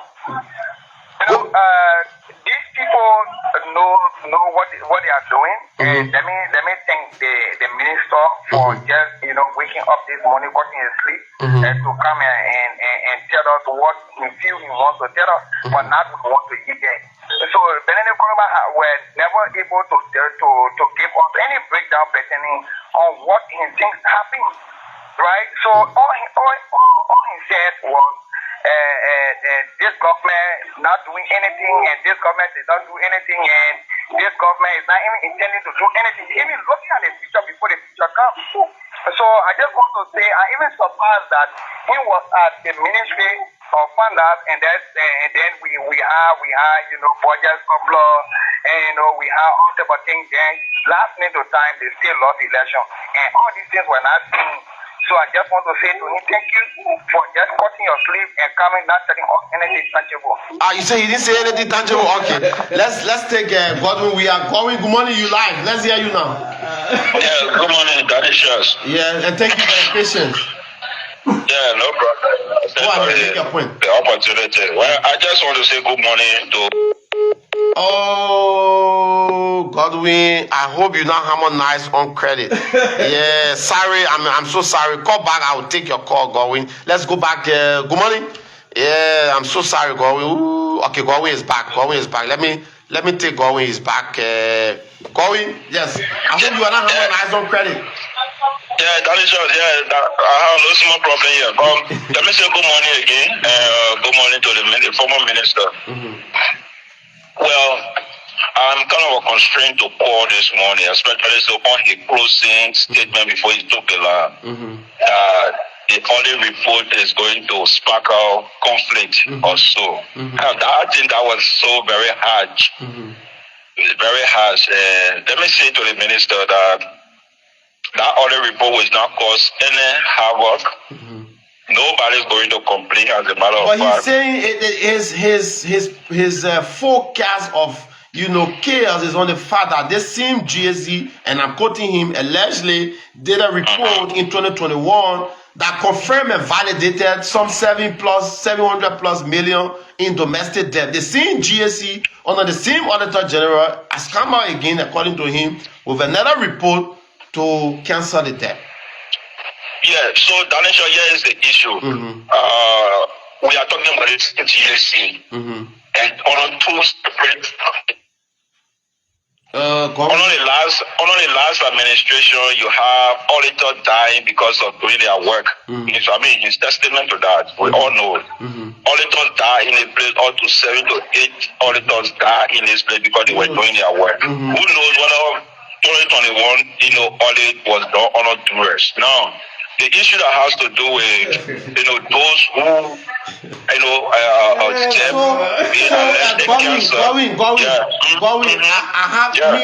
that's how I can be. In all honesty, I'm going to ask Koluba to just share the link of that 2021 report with me. Good. That's what I expected you to. Wait, I've seen the 2025 report, all right?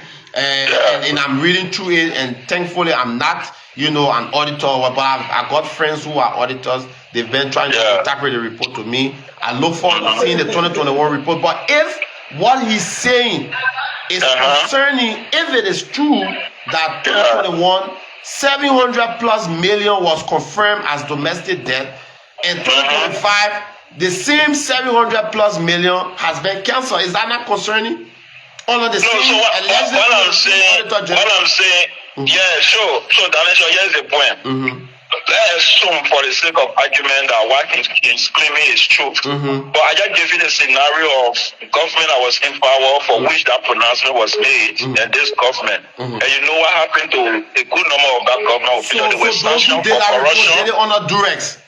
That's what I'm saying. But there's a likely who it was done, on a Durex. But here's the point. Before I dropped it down, the reason you found a former minister coming on the radio, to be crying baby, is that some of those who are allegedly old, those domestic people, are people who are sitting in the opposition like him, the Finabono, like the associates, who claiming that the government is only there, they sit in a comfort zone, the government just go and give them money while they enjoying the masses of the people's support. So that's not going to happen. Columbia is not going to get any domestic debt or any enrichment that he had in the past for which he's crying. That report is not going to generate any chaos, and the country will be free of domestic debt moving forward. Thank you so kindly. Thank you too for your patience. Thank you so much.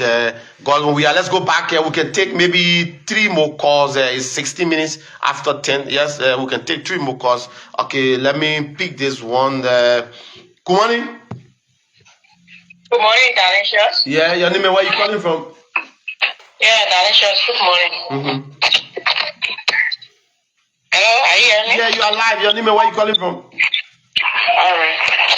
Dalicious, this is Diana too. I'll ask Peter and Peters. I call you from Homertown. Why? Yeah, let me first tell you a million to say thanks to all the Liberians that came out. No, you pay for that announcement. After that, sending the bill to you, you pay that announcement. Boy, let me say thanks to all Liberians that came out to embrace the occasion on Saturday. And I think the message was clear, and we are all working together as one people to be able to redeem our country. And let me say thanks to your studio guest, Mr. Coluba. I listened to the caller who just dropped it now. What we are? Actually I don't know his name, but sometimes it is just unfortunate you listen to people on the air and then they are talking to somebody from real life. You came on the show and said auditor died because of doing their work. What is the proof that he has to show that auditor was killed because of doing work? You cannot be speaking just like any other person in the entire shop. If you're coming on the public platform to discuss issues, you should talk about things that have facts and evidence. This was just speculation that people were making around here. And we all understand that in this military government, they are trying to cover up all their corrupt acts. So it is good that we have people like Minister Culver to be able to bring to the public those information that we need to know. This country is hard. And Dalicious is not solved in the government. How can you say? No, Peter Lynn, was the country solved in the led government? Weren't people suffering? Was everybody enjoying in the government? Citizen, official, everybody? Since 1847, it's been having issues, right? But not compared to this current situation. Not compared to this time. What are the indicators? What are your indicators that people are suffering now than ever before? People are suffering. I'm saying that in the public, children are sitting home. They are not going to school. Parents cannot afford to provide food in the home for the children. So it's not easy. All right, Dalicious, if you don't know, if you get in the street, get in the market, ask the people. You will get to know. All right, it's glaring. Everybody's seeing it. Okay, all right. So the government cannot cover all the corrupt act that they are doing in this country. Okay. They are only stealing and taking things for themselves. All right. Thank you. Thank you. Let's take this one. Good morning. Good morning. What's happening? Sorry. Maybe we'll do one more. Yeah, let's take that one. Good morning. Yeah? Philip, and I'll call you from Capital Baba. Yeah, let's hear you. So, these are the people we call. Is that Enna Jerry? Come wait, listen, Jerry again. You say what's your name? Sorry, I didn't get your name. Hello? Hello? Yeah, I didn't get your name. What's your name? Yes, Anisha. So Your name. people that we call political swap. Yeah, but you call first, not Jerry. This is Jerry Jesus, right? Yeah, you call first. Let me take this one. Come on. Yeah, Hello? Hello? Okay, yes, go ahead. Yeah, let me take you. Puni just on the line. Good morning. Yeah, good morning. You'll be the last person on that side. Yeah, let's hear you. Sure. Go ahead, you are live. Hello? Okay, let me take Puni. Puni, you are live. Let's hear you, the irresistible. Anisha, I want to thank you. And I don't want to bore your time. I just want to commend the president for commissioning that audit. Yeah, a lot of things came up and we are following it. In fact, this week it's going to be discussed highly. And I'm happy that Mr. Cordoba said he will order the press. We are reading, we are seeing some things, we are shocked. The domestic debt, I mean, it's troubling, it's worrisome, it's devastating, it's catastrophic. And I want to thank the president for commissioning special audit on domestic debt. And the names we are seeing, I didn't want to highlight names, but I'm shocked. I'm indeed shocked. And I think that's a wonderful work. I stand by the GSC. We stand by the GSC. They are professional. And gone are the days that, I'm shocked hearing Mr. Cordoba talking about war. That means that this is the only war now we can have. They change.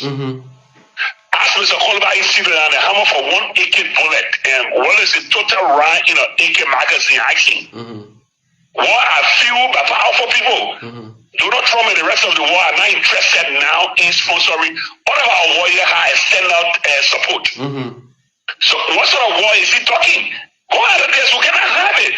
The bordering country are not even prepared to allow you few people coming. You see people extraditing people from other countries right in the sub-region here. It's unfortunate. He shouldn't speak to that. We may have our disagreement. He can disagree with the GSC, or can applaud the GSC. We can bring the facts, we can digest the fact, and we can analyze the issue. But war, Mr. Cordoba, is quite unfortunate. You are an educated person. You shouldn't be talking. These are the war we're having now is the current war you see. Like what you say in order that defining disagreement and agreement. Those are the war. We close the radio station down, radio station operate free. Look at the proliferation of radio station, the print and electronic media. Open to go up over 40 different print media, electronics.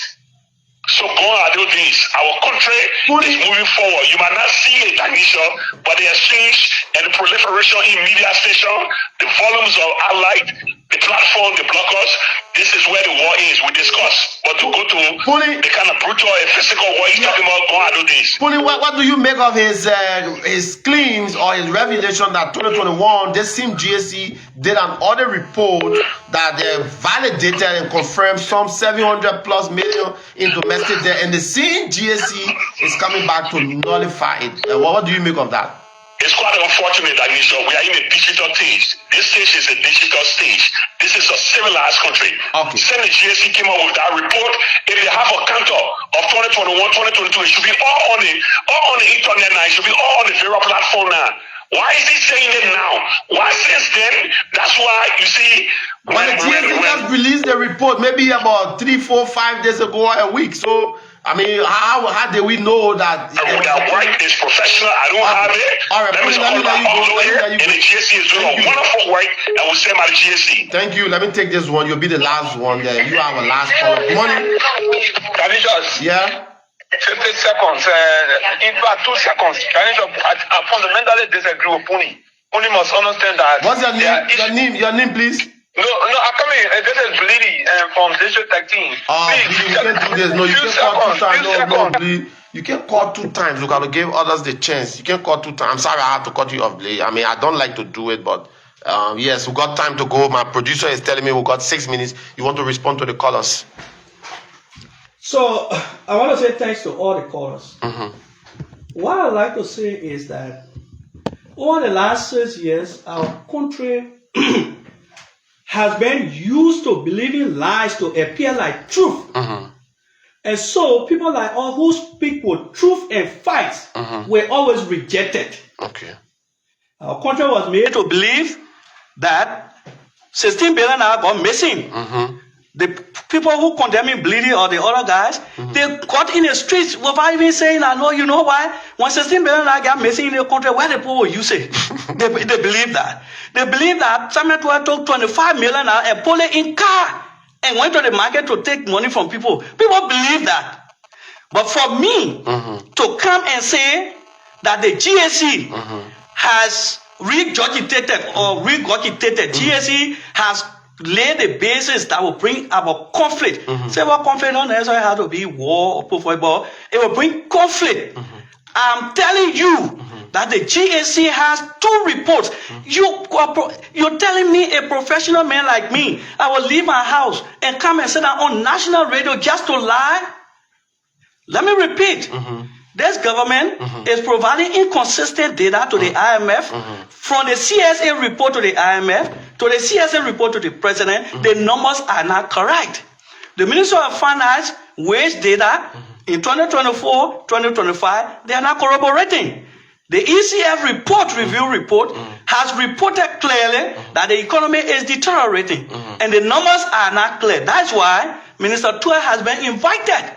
If you saw the Minister of Finance first post when Minister Kafwan went to Washington or to the IMF, they said they are discussing and they're talking about reliable data collection. Just follow that post because the data that is being collected and reported, they're not reliable. They're very inconsistent.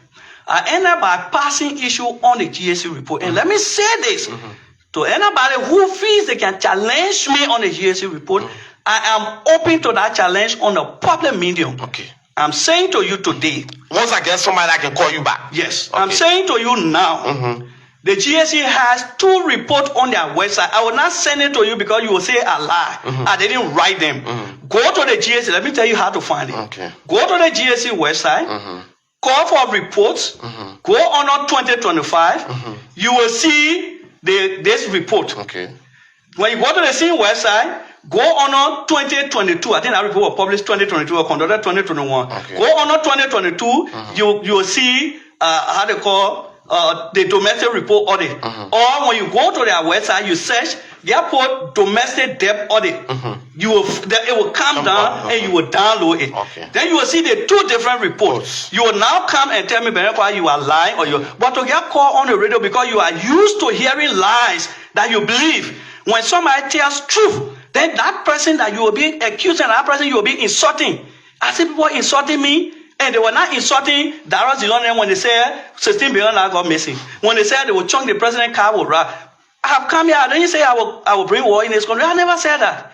I'm saying we have to be mindful that the GSC report is contradictory. It's a source for conflict because they validated almost $700 million in 2021. How come just for 2 years they are now invalidating those debts? Those people they validated their debt, they got their documentation with them. What will happen? It's a source of conflict. You have not read that report, but you come and condemn me. I'm not moved by that.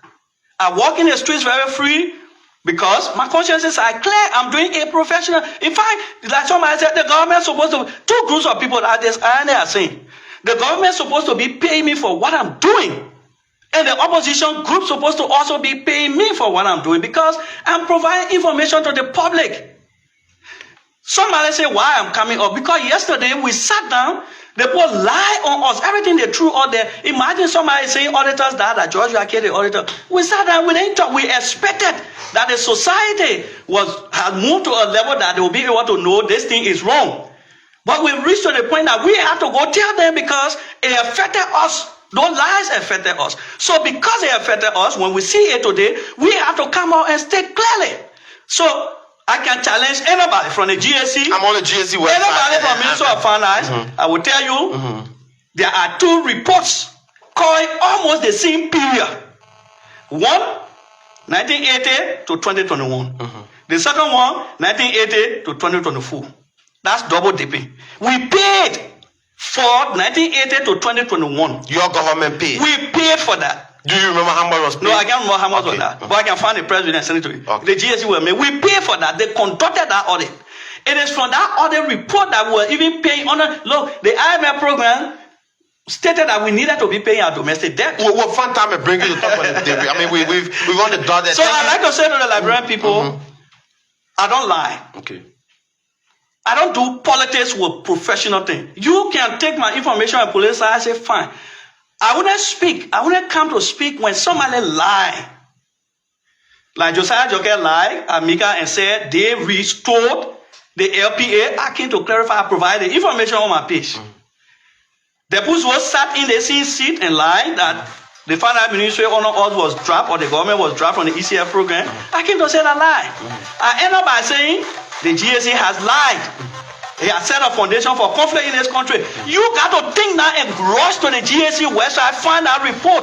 And I'm already there. I'm urging all media entities. If you don't understand the GSC report, all of you come together, call me on one platform, broadcast it on all the media institutions. Don't report on the 2024 report because you are going to be helping to spread lies in our society. Okay. Thank you very much. We're always open to talk to you. It was a pleasure to get you here, even though it was not easy. Former Assistant Finance Minister Benedict Koluba, a development professional, I mean, he's been reading the numbers, he's been interpreting the data. We look forward. He's thrown up a debate, a challenge to the GSC. I will reach out in keeping with good journalism. I will reach out today, tomorrow, and see if we can strike a balance. Until tomorrow, when Senator Darius Dillon will be here to talk about, a number of things and also this domestic debt. My name is Danishas Matet. Theophilus Dami has been behind the cameras and helping us to pick your calls. To have a wonderful day and a fantastic week from Monrovia. Shalom, peace, and life to everyone. Bye-bye.